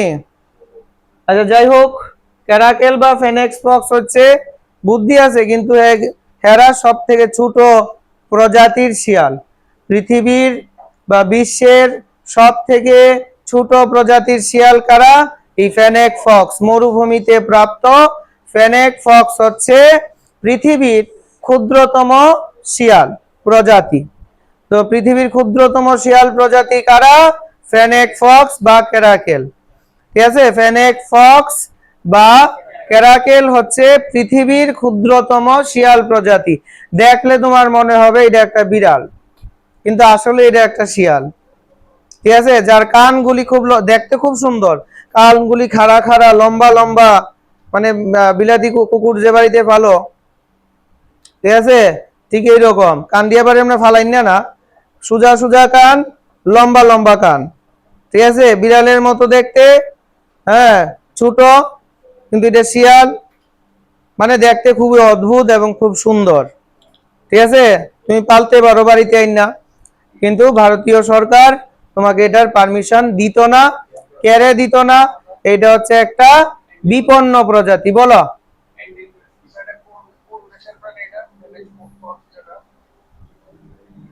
এটা ভারতেও দেখা যায়, ঠিক আছে। তো দেখো ফেনেক ফক্স হচ্ছে বিশ্বের সব থেকে ছোট প্রজাতির শিয়াল। এই রকম ছোট ছোট আরো বিভিন্ন প্রজাতির প্রাণী আছে, তাহলে এর সঙ্গে আমরা এডিও করে নিতে পারি, তাহলে মনে থাকবো। সবচেয়ে ক্ষুদ্রতম শিয়াল প্রজাতি হলো ফেনেক ফক্স। সব থেকে ক্ষুদ্রতম মেরুদণ্ডী প্রাণী মাছ, সেটা হলো অ্যাঙ্গুলার ফিশ। এটা অ্যাঙ্গুলার ফিশ লিখছি, ঠিক আছে। এটাকে অনেকে অ্যাঙ্গুলার ফিশও বলে। তাহলে এটাও প্রশ্ন আসে, মানে প্রাণী রাজ্য থেকে তোমাকে সব প্রশ্নই করতে পারে, ঠিক আছে। তাহলে পৃথিবীর বা বিশ্বের ক্ষুদ্রতম শিয়াল প্রজাতি কারা? Fennec Fox. পৃথিবীর ক্ষুদ্রতম মাছ কারা? অ্যাঙ্গুলার ফিশ, বা ক্ষুদ্রতম মেরুদণ্ডী প্রাণী বললেও কিন্তু অ্যাঙ্গুলার ফিশ হবে। আমি কি বলছিলাম, যে পৃথিবীতে এজ এ মেরুদণ্ডী প্রাণী সৃষ্টি হয়েছে প্রথম কার? মাছেদের, এরপরে উভয়চরের, এরপরে র্যাপটাইলসের মানে সরীসৃপের, এরপরে এভিস এবং আমাদের, মানে আমাদের একদম বর্দা হইল মাছ। পৃথিবীতে কিন্তু প্রথম আগে তারা জন্মাইছে, তারা তাইকা জন্মাইছে উভয়চর, উভয়চর তাইকা জন্মাইছে সরীসৃপ, ঠিক আছে।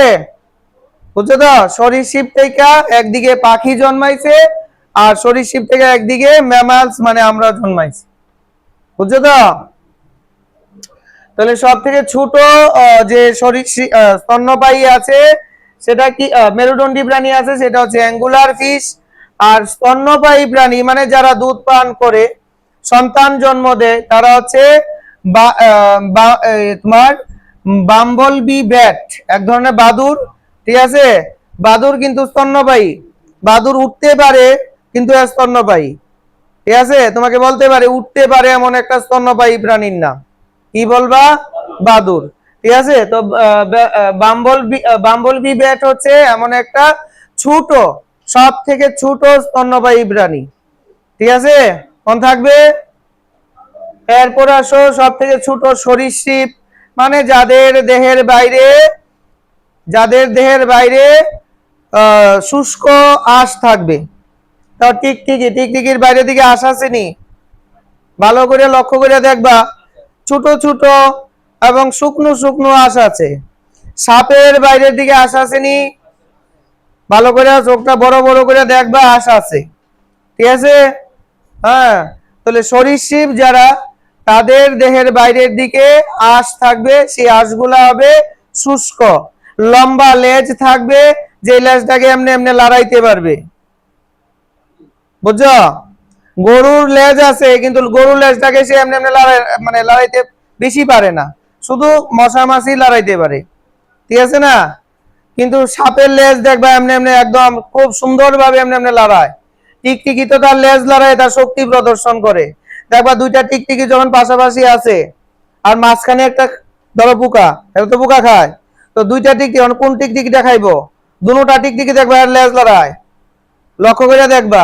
যে টিকটিকিটা দূরে লেজ লড়াইতেছে, বাকি পরের টিকটিকিটা দেখিয়া কইবো আরে এত শক্তি বেশি, এর লগে লাগান যেত না, আবার ঘুরে জায়গা, বুঝুনি?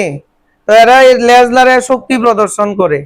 তো মানে সরীসৃপ যারা আছে তাদের কন্ডাইল কশেরুকা যুক্ত লেজ থাকে, ঠিক আছে। তো এইগুলি হচ্ছে সরীসৃপের কতগুলি বৈশিষ্ট্য, ঠিক আছে, বা র্যাপটাইলস এর বৈশিষ্ট্য। তো র্যাপটাইলস এর মধ্যে যে সমস্ত প্রাণীরা সব থেকে ছোট বা ক্ষুদ্রতম সরীসৃপ হচ্ছে তোমার ন্যানো গিরগিটি, ঠিক আছে। কি বলো? হ্যাঁ হ্যাঁ হ্যাঁ, এটা ছোটবেলায় আমরা পড়ছি যে সরীসৃপরা পুকে ভর দিয়ে চলে, ঠিক আছে। হ্যাঁ, কন্ডাইল কশেরুকা যুক্ত লেজ আছে, ঠিক আছে। আচ্ছা, সব থেকে ছোট সরীসৃপ কারা? ন্যানো গিরগিটি, ব্রোক্সিয়া নানা প্রজাতির, ঠিক আছে। ব্রোক্সিয়া নানা প্রজাতির, হ্যাঁ, ন্যানো গিরগিটি। তো শুধু ন্যানো গিরগিটি মনে রাখলেও চলবে। ক্ষুদ্রতম সরীসৃপ কি সুব্রত? ন্যানো গিরগিটি, ঠিক আছে। এবং সব থেকে ক্ষুদ্রতম স্তন্যপায়ী, স্তন্যপায়ী বাম্বল বি ব্যাট, ঠিক আছে। আর সবচেয়ে ছোট মেরুদণ্ডী প্রাণী হচ্ছে অ্যাঙ্গুলার ফিশ। ঠিক আছে, সব থেকে ছোট হচ্ছে ছোট পাখি হচ্ছে হামিং বার্ড। ঠিক আছে, এটা দেখতে মৌমাছির মতো ছোট হয়, এই কারণে এটার নাম হচ্ছে বি হামিং বার্ড। ঠিক আছে, বি হামিং বার্ড। এরা মৌমাছির মতনই ফুলের রস খায়। ঠিক আছে, পৃথিবীর সব থেকে ক্ষুদ্রতম পাখি, দেখতে পুরা পাখির মতো। দেখতে পাখির মতো কেন? এরা পাখি, এই কারণে। এর নাম হলো হামিং বার্ড। সব থেকে ক্ষুদ্রতম পাখির নাম কি? Humming bird. হ্যাঁ, সব থেকে ছোট বানর পিগমি মার্মোসেট। ঠিক আছে, সব থেকে ছোট বানর পিগমি মার্মোসেট। ইম্পর্টেন্ট যেটা, সেটা হচ্ছে সবচেয়ে ছোট পরজীবী প্রাণী। বলে পরজীবী প্রাণী কি? অন্য কোনো প্রাণীর উপর আশ্রয় গ্রহণ করে বেঁচে থাকে, কিন্তু বহুকোষী। এককোষী হলে তো মানে এককোষী যাদের দেহটাই একটা মাত্র কোষ দ্বারা গঠিত, এরা তো ছোট হবেই। ঠিক আছে না, এরা তো ছোট হবেই। বহুকোষীর মধ্যে পরজীবী, ঠিক আছে, এবং ক্ষুদ্রতম, তার নাম হচ্ছে তোমার মিক্সোজোয়া। তাহলে তোমাকে বলতে পারে যে পৃথিবীর বা ক্ষুদ্রতম, ঠিক আছে, ক্ষুদ্রতম পরজীবী প্রাণীর নাম লিখো। ঠিক আছে, ক্ষুদ্রতম পরজীবী প্রাণী কে আছে? মিক্সোজোয়া। ঠিক আছে, ক্ষুদ্রতম পরজীবী প্রাণী মিক্সোজোয়া। আর সব থেকে ছোট পতঙ্গ হচ্ছে ফেয়ার ফ্লাই। সব থেকে ছোট পতঙ্গ পোকা, সেটা হচ্ছে ফেয়ার ফ্লাই। বুঝছো? তো এইটা থেকে আশা করি একটা দিব প্রশ্ন। ঠিক আছে, ছোট বানর, ছোট স্তন্যপায়ী, ছোট মাছ, ঠিক আছে, ছোট বানর, ছোট শিয়াল প্রজাতি, এটা নিয়ে তো পড়ছিলাম। ছোট শিয়াল প্রজাতির নাম ফেনিক ফক্স। এই ফেনিক্স ফক্সের বৈশিষ্ট্যতে আবার ছুটে আসি। ফেনিক ফক্সের মধ্যে কি আছে? ফেনিক ফক্সের মধ্যে বলেছিলাম কি কি বলেছিলাম? যে তাদের দেহের মধ্যে লম্বা লম্বা খাড়া খাড়া কতগুলো কান, কতগুলো না, দুইটা কান থাকে। এই দুইটা কান কি করে? তারা দুইটা কানের সাহায্যে তারা তাপমাত্রা কন্ট্রোল করতে পারে। ঠিক আছে, তো ফেনিক ফক্সরা মরুভূমিতে কোন অঙ্গের সাহায্যে তাপমাত্রা কন্ট্রোল করে? তাদের লম্বা কানের সাহায্যে। ঠিক আছে, তাদের দীর্ঘ কান তাদের তাপ নিয়ন্ত্রণে সাহায্য করে। ঠিক আছে, এবং তাদের পায়ের নিচে পশম থাকে জুতার মতো। ঠিক আছে, যে গরম বালিতে পাড়া দিল, জুতা পয়রা যদি পাড়া দিই কিছু হইব? হইতো না। তারা জুতা বানাই দিব কেটা? রোজগারও তো করে না যে কিনবো বাজার থেকে। ঠিক আছে না, তাই লেগে প্রাকৃতিক ভাবেই এদের পায়ের পাতার নিচে অনেকগুলি লোম সৃষ্টি হয় বা পশম সৃষ্টি হয়, যে পশমগুলির জন্য তারা গরম বালিতে অনায়াসে চলতে পারে। ঠিক আছে, পায়ের নিচে থাকা পশমের জন্য এরা বালির মধ্যেও সুন্দরভাবে চলাচল করতে পারে। আরেকটা প্রাণী আছে নিচে, এটাও পড়মু, এটারও পায়ের নিচে এরকম এই পশম আছে, কিন্তু তারা মরুভূমিতে জন্মায় না, তারা বরফে জন্মায়। তো বরফের মধ্যে পাড়া দিতে গেলেও তো ঠান্ডা লাগবো না, তো এদেরও জুতার প্রয়োজন, তাই না? রাজস্থানে তুমি ঘুরতে যাও, জুতার প্রয়োজন। এখন তো মরুভূমিতেই আছি, জুতার প্রয়োজন, পা ফুইরা যাবো গান নাইলে। গ্যাংটক যা, বরফ, জুতার প্রয়োজন তো, খালি পা হাঁটতে পারবি? হ্যাঁ, তাহলে অর্গানিজমদের মধ্যেও যারা গরম বালিতে থাকে তাদেরও এরকম পায়ের নিচে পশমের প্রয়োজন হয়। যেমন কি, এটা কি পড়ছিলাম? ফেনিক ফক্স বা মরুভূমির শিয়াল। ঠিক আছে, আরেকটা আছে মেরু শিয়াল বা তুষার শিয়াল বা সাদা শিয়াল বা পোলার ফক্স।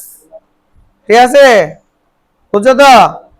তো তাদেরও এরকম পায়ের নিচে পশম আছে, যে কারণে তারা বরফে চলতে তাদের সুবিধা হয়। বোঝা গেল? তো যাই হোক, ক্ষুদ্রতম জলজ প্রাণী কইতে বলেছি গা krill, ঠিক আছে? বোঝা গেল? এবার আসো 5 নাম্বার মরুভূমির প্রাণী, সেটা হচ্ছে চিংকারা। সেটা কিটা? চিংকারা। চিংকারা। ভারতের গাজেল বলা হয় এটাকে, বা অ্যান্টিলোপ, মানে হরিণের মতো দেখতে একটা প্রাণী যেটা এন্ডেঞ্জার্ড আছে, ঠিক আছে? IUCN, international union of for কিরা, IUCN এর পুরো নাম কি? ইন্টারন্যাশনাল ইউনিয়ন, হ্যাঁ, অফ নেচার, ঠিক আছে? আচ্ছা, তো IUCN এর রেড লিস্ট অনুযায়ী IUCN কি করে? রেড লিস্ট বের করে। রেড লিস্ট বের করে কি করে? এদিকে রেড ডাটা বুকের মধ্যে নথিভুক্ত করে। রেড ডাটা বুকের মধ্যে যে অর্গানিজমের নাম থাকবো, এই অর্গানিজমরা কি রকম আছে? এই অর্গানিজমরা এন্ডেঞ্জার্ড থাকবো, মানে পরিবেশ থেকে আস্তে আস্তে তাদের সংখ্যা কমছে, তো তাদেরকে তুমি সংরক্ষণ করো, ঠিক আছে? তো এরকম IUCN আর রেড লিস্ট অনুযায়ী এই চিংকারা তোমার লিস্ট কনসার্ন, মানে ন্যূনতম উদ্বেগজনক প্রজাতির, ঠিক আছে, অন্তর্ভুক্ত করছে IUCN আর কি। কেন কমতাছে সংখ্যাটা? অথচ এই চিংকারা হচ্ছে রাজস্থানের রাজ্য প্রাণী। বলে রাজ্য প্রাণী গীতা, স্টেট এনিমেল, ঠিক আছে? চিংকারার জন্য রাজস্থান বিখ্যাত, যেমন মেঘলা চিতার জন্য আমরা ত্রিপুরা বিখ্যাত। আমরা ত্রিপুরা ছাড়া আর কোথাও মেঘলা চিতা পাওয়া যায় না, জানো নি? চশমা বানরও আছে, মেঘলা চিতাও আছে, জানো নি? ক্লাউডেড লিপার্ড, ঠিক আছে? ধনেশ পাখি ভারতের মানে ত্রিপুরার রাজ্য পাখি। হর্নবিল আরেকটা আছে, নাগাল্যান্ডেরও রাজ্য পাখি হর্নবিল। হ্যাঁ, হর্নবিল ফেস্টিভ্যাল হয় 2007 থেকে। হ্যাঁ, হর্নবিল ফেস্টিভ্যাল। এখানে গেলে পরে কুকুরের মাংস, শুকরের মাংস, বিড়ালের মাংস, ঠিক আছে, টিকটিকির মাংস, ব্যাঙের মাংস, মানে নাগা উপজাতিদের যে ট্রেডিশনাল ফুড, ঠিক আছে, তো সেইগুলিও তোমার মানে নাগা সংস্কৃতি তুলে ধরে আর কি। এটাই হর্নবিল ফেস্টিভ্যাল নামে পরিচিত, বুঝছো তো? মানুষও যায়, ঠিক আছে? শুধু যে খাবার দাবার সেটা তো না, অনেক মানে এই সাংস্কৃতিক উৎসব হয়, সেগুলি দেখার জন্য যায়, ঠিক আছে না? তো যাই হোক, তো চিংকারা হচ্ছে রাজস্থানের রাজ্য প্রাণী। এই যে দেখো, রাজস্থানের রাজ্য প্রাণী। এদের বৈশিষ্ট্য হচ্ছে মরুভূমিতে থাকার দরুন এরা খুব কম জল পান করে থাকতে পারে, কিন্তু জল পান করে, ঠিক আছে? ক্যাঙ্গারু ইঁদুরের মতো করে না যে এরকম না, করে, কম জল পান করেও তারা বেঁচে থাকতে পারে। কারা? চিংকারা। দেখতে কিরকম? হরিণের মতো দেখতে, ঠিক আছে? বাকিগুলি তো দেখতে কিরকম জানতা, ঠিক আছে না? শিয়াল দেখতে কিরকম জানো না? হ্যাঁ, ফেনেক ফক্স, তাই না? কিন্তু চিংকারা দেখতে কিরকম বা গাজেল দেখতে কিরকম সেটা তো আমরা জানি না অনেকেই, ঠিক আছে? দেখতে হরিণের মতো একটা প্রাণী, বোঝা গেছে? এটা রাজস্থানের রাজ্য প্রাণী। তো তোমাকে বলতে পারে রাজস্থানের রাজ্য প্রাণীর নাম কিটা? চিংকারা, ঠিক আছে? এরপরে কৃষ্ণসার মৃগ, হ্যাঁ, ব্ল্যাক বান, ঠিক আছে? কৃষ্ণসার মৃগ, এই কৃষ্ণসার মৃগ নিয়ে অনেক দুর্ঘটনা হয়েছে। কিটা? সালমান খান কুখ্যাত এই কৃষ্ণসার মৃগ লইয়া, ঠিক আছে? হ্যাঁ, তোমার কৃষ্ণসার মৃগ, সালমান খান সালটা ঠিক মনে পড়ছে না, ঠিক আছে। হ্যাঁ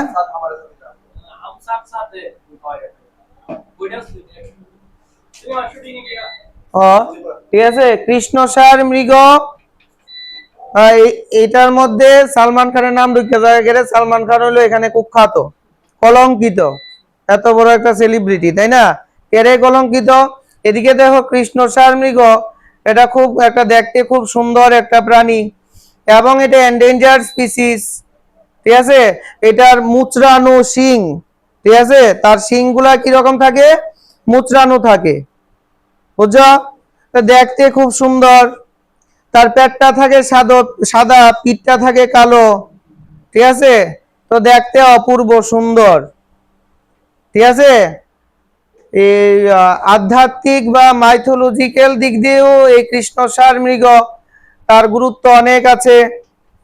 রাজস্থানের যে বিষ্ণুই উপজাতি, যেমন আমাদের ত্রিপুরায় ত্রিপুরী উপজাতি, জমাতিয়া উপজাতি আছে না, রাজস্থানের একটা উপজাতি আছে বিষ্ণুই উপজাতি, হয়তোবা শুনেছো তোমরা।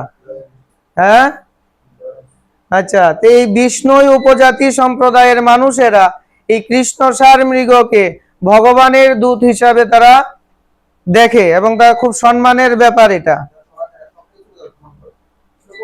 সবকিছু না, তারা বন্য জীবজন্তু মানেই, ইভেন গাছপালা। হ্যাঁ, এটা তো চিপকো আন্দোলন, ঠিক আছে, আবার বিষ্ণুই আন্দোলনও আছে।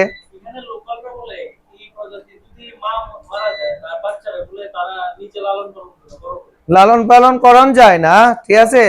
ওয়াইল্ড লাইফকে তুমি বাড়িতে এনে বুঝতে পারতা না, এটা নিয়ম আছে, বুঝছো? তোমার অনেক ধরো এই রাস্তা যাইতে যাইতে দেখছো একটা ময়ূর তোমার পড়ে রইছে, তুমি এটা চিকিৎসা করতে পারবা, কিন্তু তুমি যদি এটা চিকিৎসা করতে করতে এটার প্রতি ভালোবাসা জন্মাই গেছে গা, বাড়িতে নিয়ে পালো, তাহলে তোমার কিন্তু জেল হইব, জরিমানা হইব।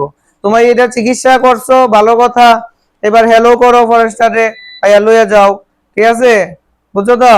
তাহলে তোমার কোনো দোষ নাই। কিন্তু তুমি যদি ওয়াইল্ড লাইফ বাড়িতে পালন করো, এটা কিন্তু অ্যাক্টের মধ্যে পড়ে না। ওই যে তোমরা ফরেস্টারের মধ্যে ল পড়বা, ঠিক আছে, এইখানে এগুলি পড়বা, বুঝছো তো? তো যাই হোক,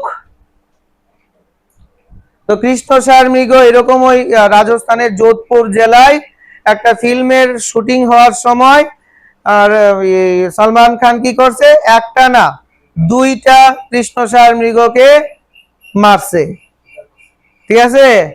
তো যেই কারণে ওনার ফাইনও হয়েছে, ঠিক আছে না, সেটা দিবনি। হ্যাঁ, ম্যাটার করে না, তার কাছে কিচ্ছুই ম্যাটার করে না, ঠিক আছে। বিলিয়নস টাকার মালিক হচ্ছে শাহরুখ খান। যারা শাহরুখ খানের ফ্যান আছো তারা হয়তো খারাপ পাইতে পারো, একটা পান বাহার বা একটা ওই যে কিনা পান মশলার অ্যাডভার্টাইজ করলে হয়তো তার 20 কোটি টাকা দিব, ঠিক আছে। কিন্তু শাহরুখ খানের কাছে এত টাকা আছে যে টাকাগুলি ব্যাংকে রাখলে ইন্টারেস্ট পাইবো 500 কোটি টাকা। যে 500 কোটি টাকার কাছে 20 কোটি টাকা কিছু যায় আসে, যায় আসে না। তাহলে কেরে বাবা এরা এরকম পান বাহারের বা এটি অ্যাডভার্টাইজ করে? কারণ তার ফেসটাকে তোমার দেখাতে হবে, এই কারণে, বুঝছো? এমনিতে 20 কোটি টাকা তার কাছে কিচ্ছুই না, এমনি দান করে লায়, বুঝছো না? তো যাই হোক, বেশি কইলে আবার তারা যে ফ্যান আছে তারা ধরবো আমারে মৌমাছির মতো, হ্যাঁ, কন্ট্রোভার্সি হয়ে যাবো। আচ্ছা যাই হোক, কৃষ্ণসার মৃগ, তো এটা লইয়া এই কাহিনী আছে, লেগে কইলাম। হ্যাঁ, তো যাই হোক, এই কৃষ্ণসার মৃগ হচ্ছে বিশ্বের দ্রুততম প্রাণীগুলির মধ্যে একটা, দ্রুততম না, দ্রুততম প্রাণীগুলির মধ্যে একটা। দ্রুততম তো হইলো চিতা, স্থলজ, ঠিক আছে। চিতার চেয়ে বেশি দ্রুত বেগে কোনো স্থলজ প্রাণী দৌড়াতে পারে না, ঠিক আছে। কিন্তু কোনো কোনো সময় এই চিতার কাছেও, ঠিক আছে, কৃষ্ণসার মৃগ জয় লাভ করতে পারে দৌড়াইয়া দৌড়াইয়া। কেমনে? কারণ তারা লাফিয়ে লাফিয়ে চলে, আর চিতা চলে এমনে, ঠিক আছে, একদম বুলেট রেলের মতো, তাই না? বুঝছো, লাফিয়ে লাফিয়ে চলে, যে বিশ্রাম ছাড়া তারা দৌড়ায়, বুঝছো? এই কারণে কৃষ্ণসার মৃগকে দ্রুততম প্রাণীগুলির মধ্যে একটা তুমি বলতে পারবা। তো এখানে কেন লেখলাম আমি দ্রুততম প্রাণীগুলির মধ্যে একটা? হয়তো তোমাকে একটা প্রশ্ন দিল যে দ্রুততম প্রাণীগুলি হলো বা দ্রুততম প্রাণীটি হলো কৃষ্ণসার মৃগ, ঠিক আছে? নিচে দিল বি নাম্বার অপশন চিতা, সি নাম্বার অপশন দিল ধরো পেরেগ্রিন ফ্যালকন, ঠিক আছে? ডি নাম্বার অপশন দিল উপরের সবগুলি। তখন তোমাকে জানতে হবে কিন্তু যে দ্রুততম প্রাণীগুলি কারা কারা আছে, তাইলেই তো উপরে সবগুলিকে কারেক্ট টিক মার্ক দিতে পারবা, ঠিক আছে না? এর জন্য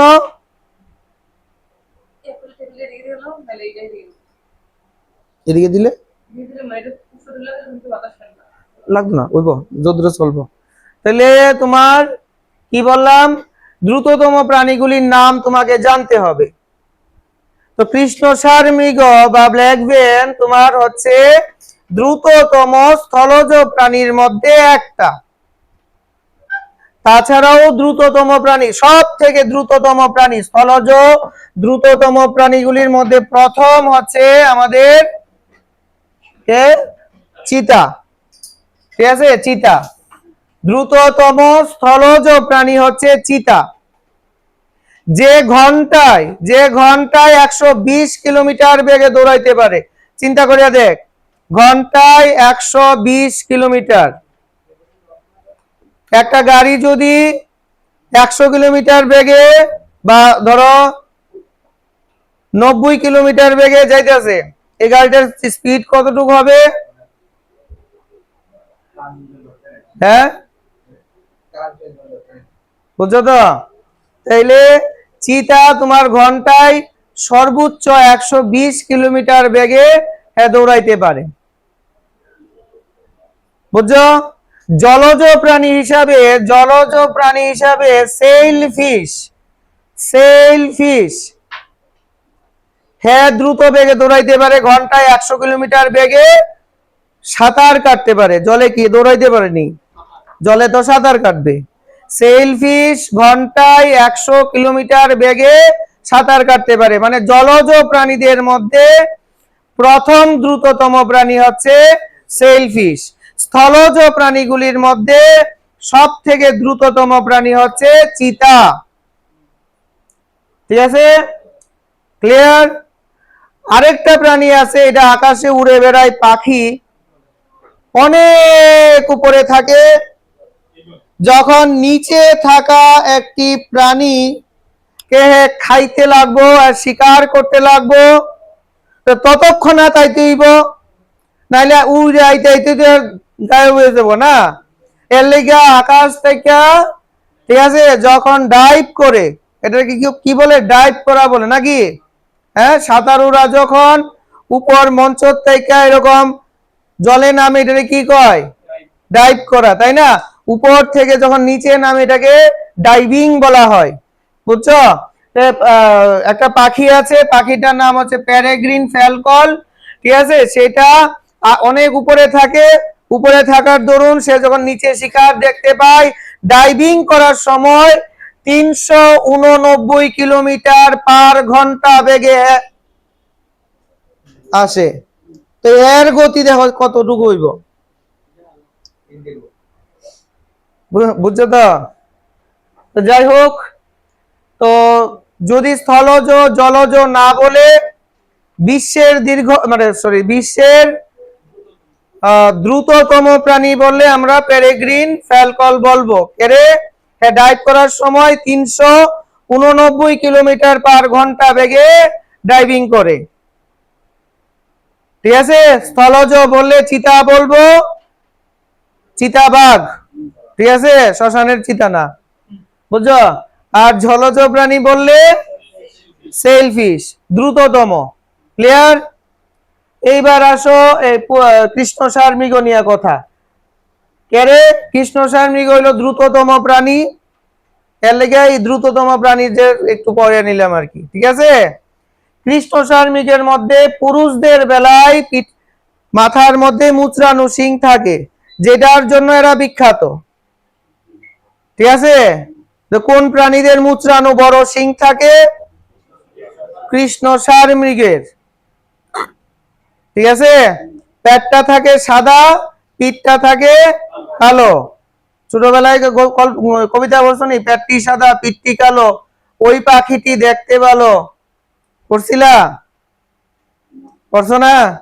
আচ্ছা, তো আজকে আমরা জানলাম সেটা পাখি নয়, সেটা হচ্ছে হরিণ। পাখিও একটা আছে, পেট সাদা পিঠ কালো থাকে। তো আজকের পড়ার দরুন পেটটি সাদা পিঠটি কালো, সেটা হলো কৃষ্ণসার মৃগ। ঠিক আছে, পেট সাদা পিঠ কালো হওয়ার জন্য এরা শিকারীকে, যারা শিকার করতে আসবে তাদেরকে ধোঁকা দিতে পারে। বলে ধোঁকাটা কিটা? মানে শিকারী প্রাণীদের হাত থেকে বাঁচার জন্য তাদের এইরকম অভিযোজন আর কি, বুঝছো?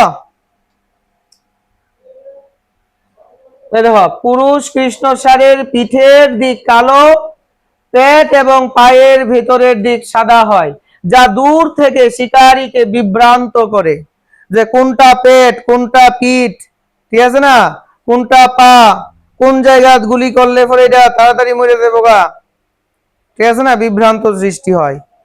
ঠিক আছে, এরকম কালারেশন জীবেদের ক্ষেত্রে হয়। জেব্রার দেখবা বডি কিরকম ডোরা কাটা থাকে, ঠিক আছে, তো হ্যাঁ যদি কোনো সাদা কালা লতের মধ্যে লুকাই থাকে, মানে বুঝ দিও না এখানে জেব্রা আছে, বুঝছো তো? এটা বাঁচার উপায় আর কি, শিকারী প্রাণীদের হাত থেকে বাঁচার উপায়। তো পুরুষদের এরকম ব্যাপার থাকে। আবার পুরুষ কৃষ্ণসার মৃগের ওই শিং থাকে, যেটা শিং থাকতো না মনে রাখবি এটা মহিলা, বুঝছো? এরা বিপদে পড়লে, এরা যখন বিপদে পড়ে,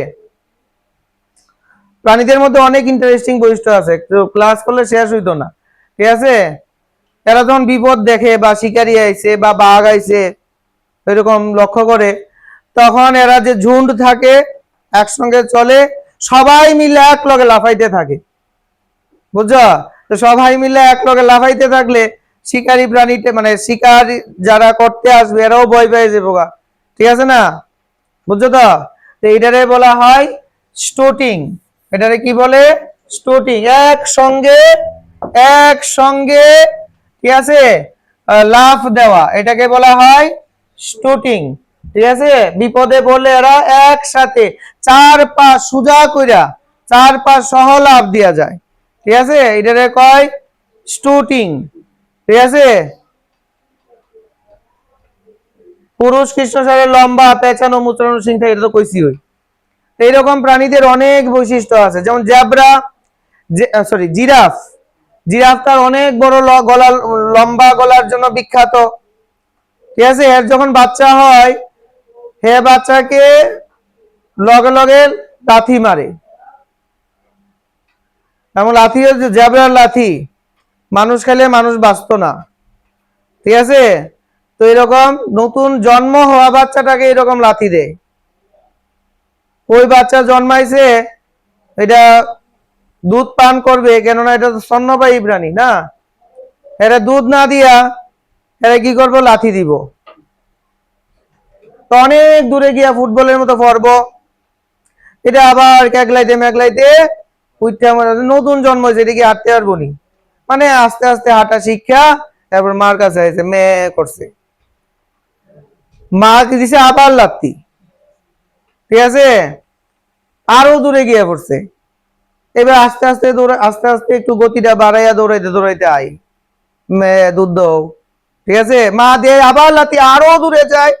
ঠিক আছে, এইবার হ্যাঁ দ্রুত বেগে দৌড়ায় যে মা দুধ দাও আমি খামু, এইবার কনে খা, বুঝছো? মানে কিটা শিখাইছে যে প্রতিকূল পরিবেশে তোমার সামনে বাঘ আইতে পারে, এবার তুমি যদি দ্রুত না দৌড়াও, ঠিক আছে, তাহলে কিন্তু তুমি পরিবেশে বেঁচে থাকতে পারতা না। ঠিক আছে, তো এইরকম প্রাণীদের জগতে অনেক ইন্টারেস্টিং বৈশিষ্ট্য আছে, এগুলিও জানবো। নেক্সট যে মরুভূমির প্রাণীটা আছে, সেই প্রাণীটা হচ্ছে গ্রেট ইন্ডিয়ান বাস্টার্ড। ঠিক আছে, গ্রেট ইন্ডিয়ান বাস্টার্ড, এটা হচ্ছে আরেকটা মরুভূমির পাখি। ঠিক আছে, এমন একটা ভারী পাখি যে উঠতে পারে। ভারী পাখিরা এমনি সাধারণত উড়ে না, উঠতে পারে না, যেমন অস্ট্রিচ বা উট পাখি, এটা ভারী হওয়ার দরুন হ্যাঁ উঠতে পারে না অস্ট্রিচ। কিন্তু বাস্টার্ড বা গ্রেট ইন্ডিয়ান বাস্টার্ড যারা আছে তারাও কিন্তু ভারী, ঠিক আছে, তারপরেও এরা উঠতে পারে, বড় বড় ডানার জন্য এরা উঠতে পারে, ঠিক আছে, বুঝছো কি কইছি? তো এমন একটি ভারী পাখির নাম বলো যে উঠতে পারে। গ্রেট ইন্ডিয়ান বাস্টার্ড, ঠিক আছে। এই বাস্টার্ড হচ্ছে রাজস্থানের, রাজস্থান লয়ে পড়তেছি গেলে হনো মরুভূমির প্রাণী, ঠিক আছে। তো মরুভূমির সরি তোমার রাজস্থানের রাজ্য পাখি হচ্ছে গ্রেট ইন্ডিয়ান বাস্টার্ড, আর রাজ্য অ্যানিমেল বা রাজ্য প্রাণী হচ্ছে চিংকারা। গুড, ঠিক আছে, চিংকারা হচ্ছে রাজস্থানের রাজ্য প্রাণী, আর রাজস্থানের রাজ্য পাখি হচ্ছে তোমার গ্রেট ইন্ডিয়ান বাস্টার্ড, ঠিক আছে, মনে থাকবে। আচ্ছা, তৃণভূমিতে এরা দ্রুত দৌড়ায়, তৃণভূমিতে কি করে এরা দ্রুত দৌড়ায়, ঠিক আছে। দীর্ঘ হাঁটার জন্য এদের লম্বা লম্বা পা, যেগুলির কালার সাদা সাদা হলুদ কালারের থাকে, ঠিক আছে, বুঝছো। বৈশিষ্ট্য হচ্ছে, শিকার বৈশিষ্ট্য হচ্ছে এটা যে এদের ওজন ভারী, কিন্তু এরা ডানাটা সক্রিয় হওয়ার কারণে এরা উঠতে পারে। তো এমন একটি ভারী পাখির নাম যে উঠতে পারে গ্রেট ইন্ডিয়ান বাস্টার্ড, ঠিক আছে। রাজস্থানের রাজ্য পাখির নাম গ্রেট ইন্ডিয়ান বাস্টার্ড, ঠিক আছে, মন থাকবে। গ্রেট ইন্ডিয়ান বাস্টার্ড কোন অঞ্চলের পাখি বা প্রাণী? শুধু রাজস্থান বলে, গুজরাটেও তো আছে। মরু অঞ্চলে তাদের দেখা যায়, শুধুমাত্র মরু অঞ্চলে দেখা যায় না, এদের মরু অঞ্চলেও দেখা যায়, সমভূমিতেও দেখা যায়, তৃণভূমিতেও দেখা যায়, ঠিক আছে, মরুভূমিতেও দেখা যায়, সমভূমিতেও দেখা যায়, তৃণভূমিতেও দেখা যায়। মোবাইলটা রাখো, ঠিক আছে, বুঝা গেছে? এই হলো আমার মরু অঞ্চলের মানে গরম পরিবেশে বসবাসকারী কিছু কিছু ইম্পর্টেন্ট প্রাণীরা। উট, ঠিক আছে, ক্যাঙ্গারু, ইঁদুর, ফেনেক ফক্স, বাস্টার্ড, আর কি তা বলছি, চিংকারা, আর সাপ টাপের মধ্যে আছে, এবং কাটা লেজি টিকটিকি, মনে থাকবো। আচ্ছা, এইবার আসো মেরু অঞ্চল। মেরু অঞ্চল কি আবার? মরু অঞ্চল তো বুঝি গরম থাকবো, ঠিক আছে, বালুর পরিবেশ থাকবো, গরম থাকবো না, বালুর পরিবেশ থাকবো, এটা হলো মরু অঞ্চল। তাহলে মেরু অঞ্চল কিটা? মেরু অঞ্চল কিটা? মেরু অঞ্চল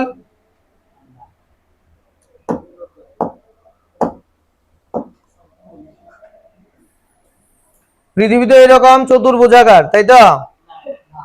কিরকম? পৃথিবীর আকৃতি উপবৃত্তাকার। হ্যাঁ, পৃথিবীর আকৃতি নাই, কেরেন নাইও কন যাইত না, ঠিক আছে, পৃথিবীর আকৃতি পৃথিবীর মতো। হ্যাঁ, বুঝছো, মানে পৃথিবীর মতো কোনো জিনিস তুমি কইতে পারতো না যে এটা এরকম, মানে এইরকম, বুঝো না। তো যাই হোক, পৃথিবীর যে উত্তর উত্তর দিকের লাস্ট সীমানা মেরু, ঠিক আছে, দক্ষিণ মেরু, ঠিক আছে, এই সমস্ত জায়গার মধ্যে সূর্যের আলো এবং তাপটা কম পড়ে, ঠিক আছে, এই কারণে এই অঞ্চলে সবচেয়ে বেশি ঠান্ডা দেখা যায়, শীত দেখা যায়, তাপমাত্রা খুব কম থাকে এখানে, ইডিরে কয় মেরু অঞ্চল, ঠিক আছে। তো ওই সমস্ত অঞ্চলেও প্রতিকূলতা দেখা যায়। কি কি প্রতিকূলতা দেখা যায়?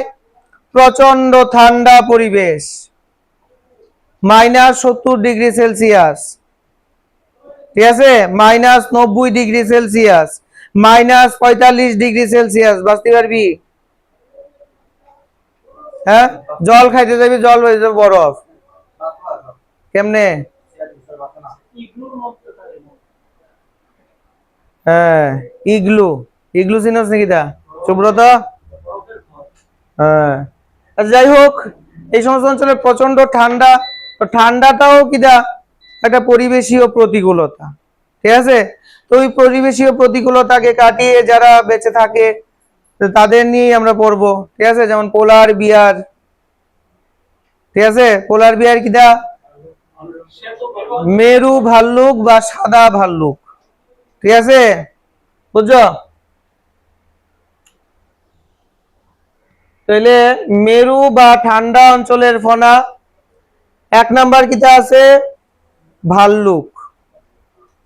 পোলার বিয়ার বা মেরু, ভালুক লিখছি সরি, ভাল্লুক হইব। হ্যাঁ, এদের কিতা কিতা বৈশিষ্ট্য দেখো, এদের কিতা কিতা বৈশিষ্ট্য আছে। এদের চামড়ার নিচে পুরু চর্বির স্তর থাকে। উল্টায় যে বাবা দেখো, মরুভূমির প্রাণীদের উটের ব্যাপারে কি কইছিলাম, তার বডির সমস্ত ফ্যাটটা কুজের মধ্যে জমা হইছিল। কেড়ে হইছিল, প্রচন্ড গরম পরিবেশে থাকে, গরম থেকে বাঁচন লাগবো। আর মেরু অঞ্চলের জীবেদের গরম লাগন লাগবো, ঠিক আছে না? গরম লাগানোর জন্য দেহের তাপকে বাইর করে দিলে হইতো না, ঠিক আছে? তো দেহের তাপকে সংরক্ষণ করে রাখতে পারে ফ্যাট বা চর্বির স্তর, ঠিক আছে? এই কারণে শীতল পরিবেশে যারা জন্মায়, এই শীতল পরিবেশে জন্মানো প্রাণীদের ত্বকের নিচে এরকম চর্বির পুরু স্তর থাকে, এটাকে বলা হয় ব্লাবার। তিমির ত্বকের নিচে এরকম ব্লাবার থাকে, যেহেতু তিমি সমুদ্রের অনেক নিচে থাকে, ঠান্ডা পরিবেশে থাকে, ঠিক আছে? এই পোলার বিয়ারদের থাকে, মানে ঠান্ডা অঞ্চলে যারা থাকবে তাদের ত্বকের নিচে এরকম চর্বির পুরু স্তর থাকে, যাকে ব্লাবার বলা হবে।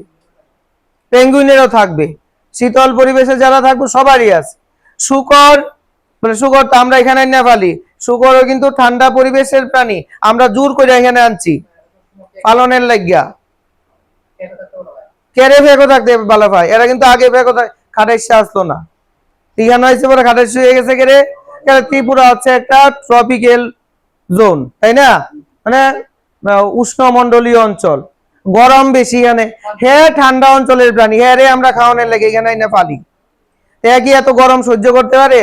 তো গরম থেকে বাঁচনের লাগিয়া এরা কিটা করে, কোনো কোনো সময় গায়ের মধ্যে ফ্যাক লাগায়, ঠিক আছে না? এর উপরে আছে এটার আবার ত্বকের নিচে আছে এই পুরা চর্বির স্তর। আসেনি? শুকরের মাংস কারা কারা খায়? আচ্ছা স্যার, মানে এই রকম অঞ্চলে আমরা যারা বসবাস করি তাদের খাদ্য হিসেবে গ্রহণ করাটা উচিত স্যার। কে রে?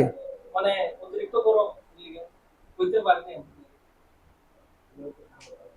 আমি বুঝছি না কি কইছ। মানে আমরা যারা এই অঞ্চলে বসবাস করি, উষ্ণমন্ডলীয় অঞ্চল, আমরা তাদের খাদ্য হিসেবে গ্রহণ করতে পারি ওই অতিরিক্ত যে কোনো প্রাণী খাইতে পারো, কোনো অসুবিধা নাই, ঠিক আছে? বুঝছো? হিন্দুদের বেলায় একটাই শুধু বাদ পড়ে, ঠিক আছে? আর বাকি সব খাইতে পারে। আর মুসলমান যারা আছে তাদের খাদ্য তালিকা আছে, এটা হারাম হে, কি হালাম হে, ঠিক আছে? তো হালাম যে খাবারগুলি আছে এগুলিকেই তারা খাইতে পারে, হারাম যে খাবারগুলি আছে এইগুলি তারা খাইতে পারে না। শুধুমাত্র শুকর যে মুসলমানের জন্য হারাম এরকম না, শুকরের লগে লগে আরো কিন্তু আছে যে এইগুলি হারাম, এগুলি খাইতে পারে না। হিন্দুদের বেলায় শুধু একটা জিনিস বাদ দিলে বাকি সবই জায়েজ হে, বুঝছো তো? বুঝছো? কে রে? আমাদের দাঁতের মধ্যে 4 প্রকার দাঁত আছে। শাকসবজি খাওয়ার দাঁতও আছে, ক্যানাইন সরি ইনসাইসর, আবার মাংস খাওয়ার দাঁত ক্যানাইন আছে। অর্থাৎ আমরা সব খাওয়ার জন্যই তৈরি হয়েছি, বিজ্ঞান বলে দিয়েছে তুমি সব খাও, ঠিক আছে? বুঝছো? কেন আমরা সর্বভোগী প্রাণী, অমনিভোরাস, ঠিক আছে? মাংসাশী প্রাণীদের দেখবে শুধু ক্যানাইন থাকে, বাঘ সিংহ তাদের শুধু ক্যানাইন থাকে, মাংস খাওয়ার জন্য তারা তৈরি হয়েছে, ঠিক আছে? গরু ছাগল তারা ক্যানাইন আছে, তারা মাংস খায় না, তারা শাকাশী প্রাণী, শাকসবজি কেটে কেটে খায়। আমাদের মধ্যে দুটোটা আছে, মানে তুমি শাকসবজিও খাও মাংসও খাও, ওনার মধ্যে চোক্কা চোক্কা দাঁত যে আছে, এটা দিয়ে মাংস খায় না, লেগ পিসটা সিরি না, বুঝছো তো? তো এরকম আর কি। আচ্ছা, যাই হোক, তাহলে চর্বির স্তর কাদের থাকে? শীতল অঞ্চলে বসবাসকারী প্রাণীদের থাকে, এটাকে বলা হয় ব্লাবার। কি বলা হয়? ব্লাবার বলা হয়, ঠিক আছে? তারপরে এদের পশম সাদা হয়। তো তুমি পোলার বিয়ার মারতে গেছো, ঠিক আছে, এবার মারতে গেছো, ধরো শিকার করতে গেছো, এবার পোলার বিয়ার বরফের মধ্যে চুপচাপ করে বয়ে আছে, তুমি বুঝবা কোনটা বরফ না কোনটা ভাল্লুক? এরা রঙও পুরা বরফের মতো সাদা। অর্থাৎ এরা রঙের মাধ্যমে, দেহের রঙের মাধ্যমে এরা শিকারী প্রাণীদের থেকে বাঁচতে পারে। এই জিনিসটাকে বলা হয় ক্যামোফ্ল্যাগ। ঠিক আছে, এই জিনিসটাকে কি বলা হয়? ক্যামোফ্ল্যাগ। ঠিক আছে, বোঝা গেছে? নিজের দেহের রং পরিবর্তন করে, হ্যাঁ, আত্মরক্ষা করাকে ক্যামোফ্ল্যাগ বলা হয়। ঠিক আছে, দেখো ক্যামোফ্ল্যাগ, ক্যামোফ্ল্যাজ লিখছি। হ্যাঁ, এটা ক্যামোফ্ল্যাগটা কিটা, যে প্রাণী জগতে ছদ্মবেশ হলো এমন একটি কৌশল। ক্যামোফ্ল্যাজটা হচ্ছে এমন একটা কৌশল যে কৌশলে রং পরিবর্তন কইরা এরা বাইচে থাকতে পারবো। কোনো সময় বরফের মধ্যে সাদা হইয়া বাঁচতে পারে, আবার কোনো কোনো সময় ভয়ানক আকৃতি ধারণ করতে পারে। ঠিক আছে, বুঝছো তো? আবার কোনো কোনো সময় অখাদ্য কোনো কিছুতে পরিণত হয়ে যেতে পারে, মানে অখাদ্য দেখতে এরকম, যেমন কাঠি পোকা। ঠিক আছে, যখন পাখি উঠতে উঠতে আইয়া কাঠি পোকাটা খাইতে আইব, হঠাৎ করে দেখবো মা এটা তো কাঠি এনে, এটা কি খাইলে তো গলাত লেগে যাবে পোকা, কিন্তু আসলে এটা পতঙ্গ। এর নাম হলো কাঠি পোকা। বুঝছো, দেখতে পুরা কাঠির মতো। আমি একবার দেখছিলাম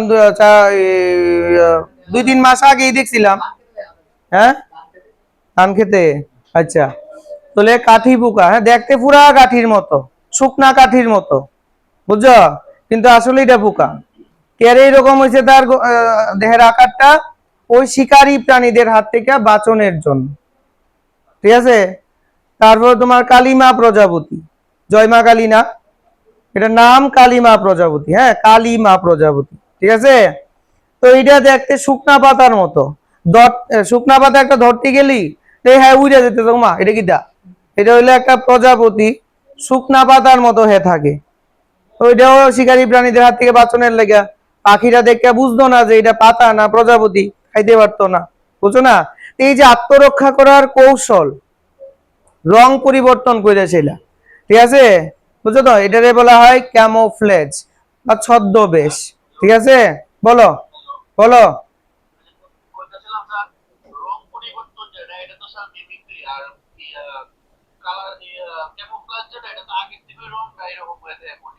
হ্যাঁ হ্যাঁ, তো এই দেখো, না না না না না, দেখো ক্যামোফ্লেজ যেটা, এটা আমি আগে থেকে তাকে এরকম বলিনি, কিন্তু ক্যামোফ্লেজ হচ্ছে একটা কৌশল।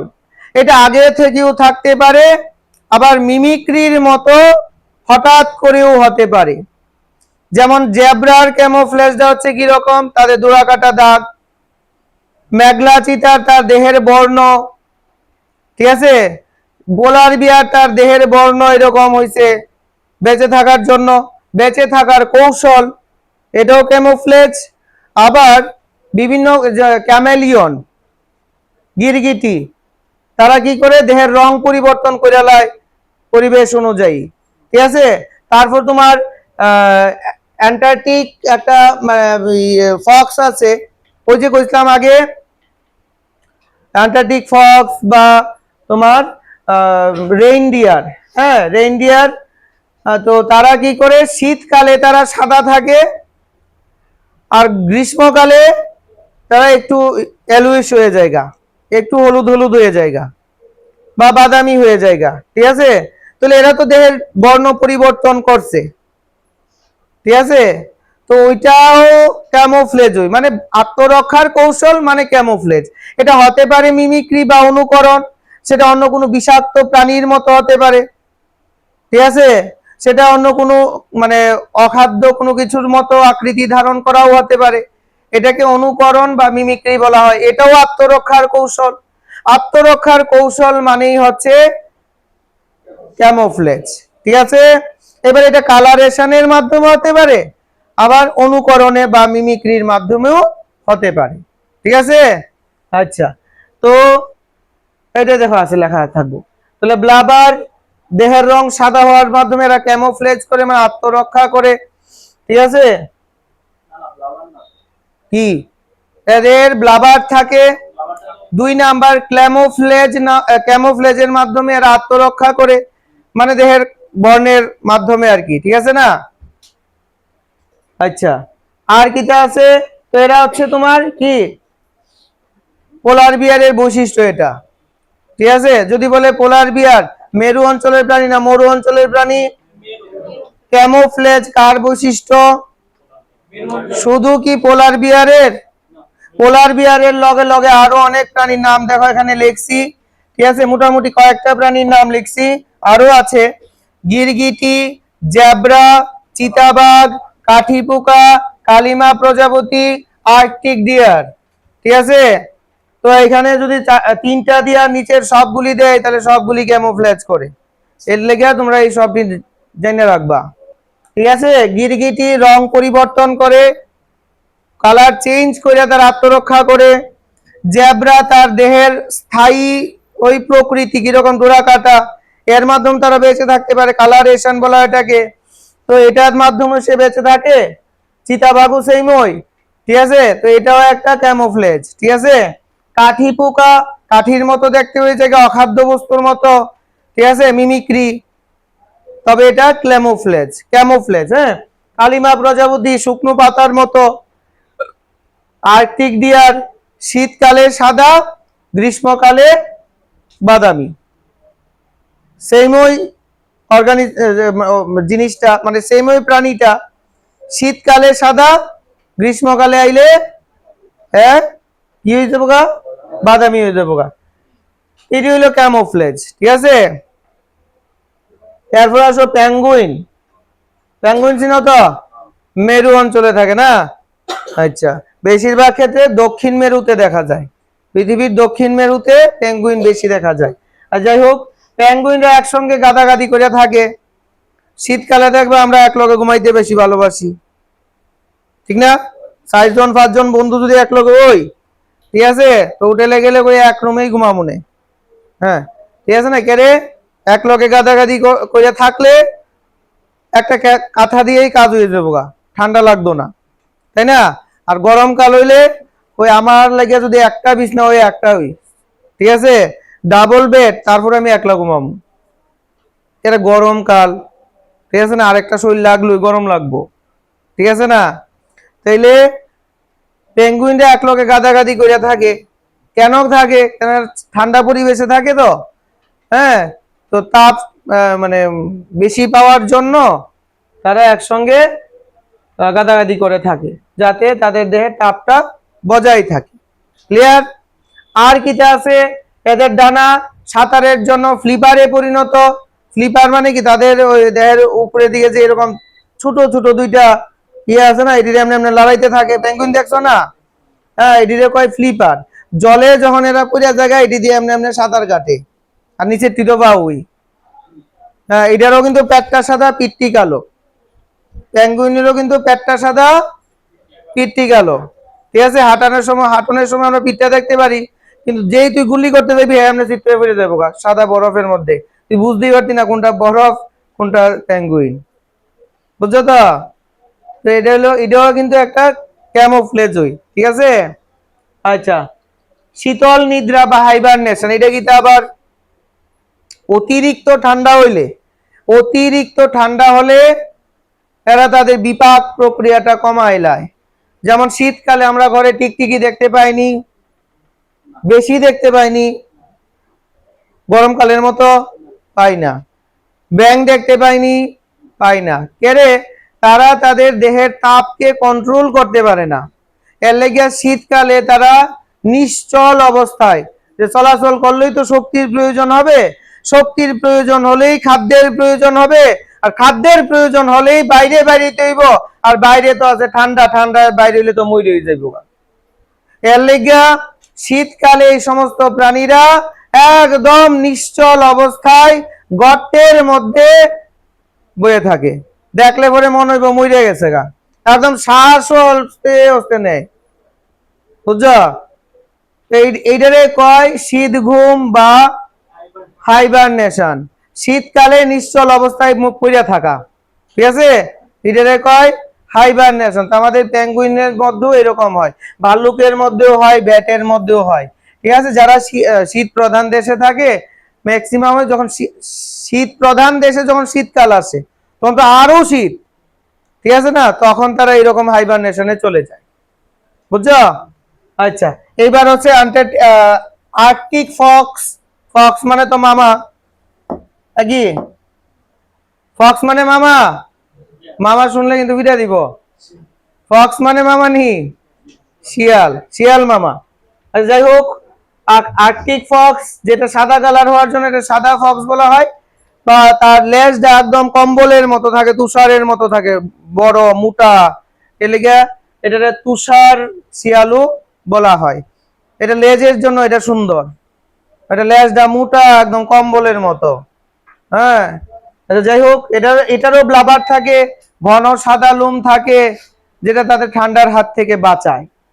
ঠিক আছে, কোন থাকবো? ওই যে -58°C তাপমাত্রা এদেরকে সহ্য করাইয়া দেয়, বুঝছো? কাদের? আর্কটিক ফক্সকে। ঠিক আছে, এরপরে ঠান্ডা অঞ্চলের আরেকটা প্রাণী, সেটা হচ্ছে নারহুয়েল। এটা কি? নারহুয়েল একটা তিমি মাছের মতো প্রাণী। ঠিক আছে, কার মতো প্রাণী বললাম? তিমি মাছের মতো দেখতে প্রাণী, কিন্তু মাথার থেকে 10 মিটার পর্যন্ত লম্বা একটা দাঁত উৎপন্ন হয়, মাথার থেকে দাঁত উৎপন্ন হয়, চিন্তা কর, শিংয়ের মতো, কিন্তু আসলে এটা শিং না, এটা হলো দাঁত। এই দাঁত দিয়ে আবার তারা খাবার খায় না, এই দাঁত দিয়ে তারা সঙ্গী খুঁজে। ঠিক আছে, যেমন আমরা সঙ্গীরা মোবাইল দিয়া খুঁজি, মোবাইল দিয়া খুঁজি না, মোবাইল দিয়া খুঁজি না, ফেসবুকে বা ফোন নাম্বারে খুঁজি তো, ওই সুব্রত জানে। আচ্ছা, যাই হোক, তো আমাদের নারহুয়েলরা তার মাথায় থাকা দাঁতের মধ্যে লক্ষ লক্ষ নিউরন আছে, এবং এটা দিয়ে তারা সঙ্গী খুঁজতে পারে। সঙ্গী যদি অনেক দূরেও থাকে তাহলে বুঝে লাইতে পারে ওই কোনার মধ্যে আমার সঙ্গীটা আছে, বুঝতে পারছো? মানে এটা হলো অ্যান্টেনা, বুঝছনি? হ্যাঁ, হ্যাঁ, এবং তার মাথার মধ্যে দাঁত থাকে সিংহের মতো, একটা সিংহের মতো, যেটা তোমার খ্রিস্টান পৌরাণিক গল্প পড়লে পরে একটা ঘোড়া আমরা পাই, কাল্পনিক ঘোড়া একটা পাই। ঠিক আছে, যে কাল্পনিক ঘোড়াটার মাথার মধ্যে এরকম শিং আসলো, বুঝছো? যেটাকে, হ্যাঁ, ইউনিকর্ন, মহেঞ্জোদারো সিনেমা, গুড। ঠিক আছে, এই যে কি ইউনিকর্ন, ওই ঘোড়াটাই, যে ঘোড়াটার মাথার মধ্যে একটা শিং আসতো, এটা কাল্পনিক, কাল্পনিক ঘোড়া। এই যে খ্রিস্টানদের উপহার দেয় না বুড়া বেটা, তার নাম কিটা? Santa Claus. এই সান্টা ক্লজও কিন্তু একটা কাল্পনিক চরিত্র। ঠিক আছে, এটা কোনো দেবতা বা এমন কিছু না। ঠিক আছে, এটা হচ্ছে একটা কাল্পনিক চরিত্র, একটা ফেস্টিভ্যালের জন্য তাদের মানে এরকম কাল্পনিক একটা চরিত্র বানানো হয়েছে, যে এরকম সাহায্যা কাউকে গিফট দেওয়া। ঠিক আছে, তো ওই ইউনিকর্ন, ঠিক আছে, ইউনিকর্ন ঘোড়াটাও কিন্তু এরকম কাল্পনিক একটা ব্যাপার। তবে পৌরাণিক কাহিনীতে আমরা ইউনিকর্নের নাম শুনতে পাই, মাথার মধ্যে সিংওয়ালা, একটা সিংওয়ালা, দুইটা না।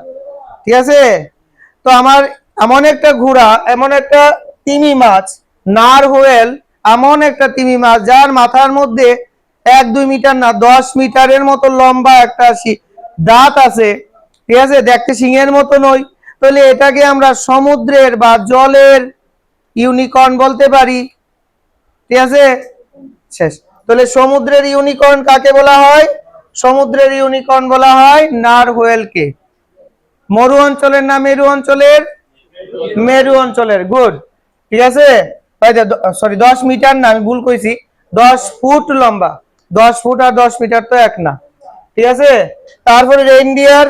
রেইনডিয়ার হচ্ছে আর্কটিক তুন্দ্রা অঞ্চলে বসবাসকারী একটা হরিণের মতো দেখতে একটা প্রাণী, ঠিক আছে, যার শিংগুলা অনেক শাখা প্রশাখা এরকম হইব। একটু আগে আমি সান্তা ক্লজ খুঁজলাম না, হ্যাঁ, সান্তা ক্লজ যে হরিণের গাড়িতে বসে চলে, সেই হরিণের শিংগুলা কি একটা শিং গরুর মতো, হ্যাঁ, কৃষ্ণসার মৃগের মতো এরকম পেঁচানো না, গাছের শিকড়ের মতো শিং আছে। লক্ষ্য করে আজকে গুগলে সার্চ করো সান্তা ক্লজের গাড়ি, এখানে যে হরিণগুলি দেখবা ইডি ইডি, বুঝছো, এটা কাল্পনিক, বুঝতে পারছো, হ্যাঁ, ঠান্ডা অঞ্চলে বসবাসকারী হরিণ, হ্যাঁ, সান্তা ক্লজও ঠান্ডা অঞ্চলে বসবাস করে, কাল্পনিক, বরফের উপর দিয়ে চলে, বুঝছো তো, হ্যাঁ, তাহলে এরা হচ্ছে রেইনডিয়ার। রেইনডিয়ার কোনখানের, মরু না মেরুর, মেরুর না ক্রান্তীয় অঞ্চলের, মেরুর। তো পিডিএফ যে পাইছো এখানে ওই প্রশ্নগুলি পাইছো, নাম্বার দিতে ভুলে গেছি কেন উঠছো না জানি কইতারি না, ঠিক আছে, এই প্রশ্নগুলির আনসার নিজেরা বাড়িতে ট্রাই করবা, ঠিক আছে। নেক্সট দিন আমরা আরো অন্যান্য অঞ্চলের যে ফোনা আছে সেগুলি নিয়ে আলোচনা করব, ঠিক আছে।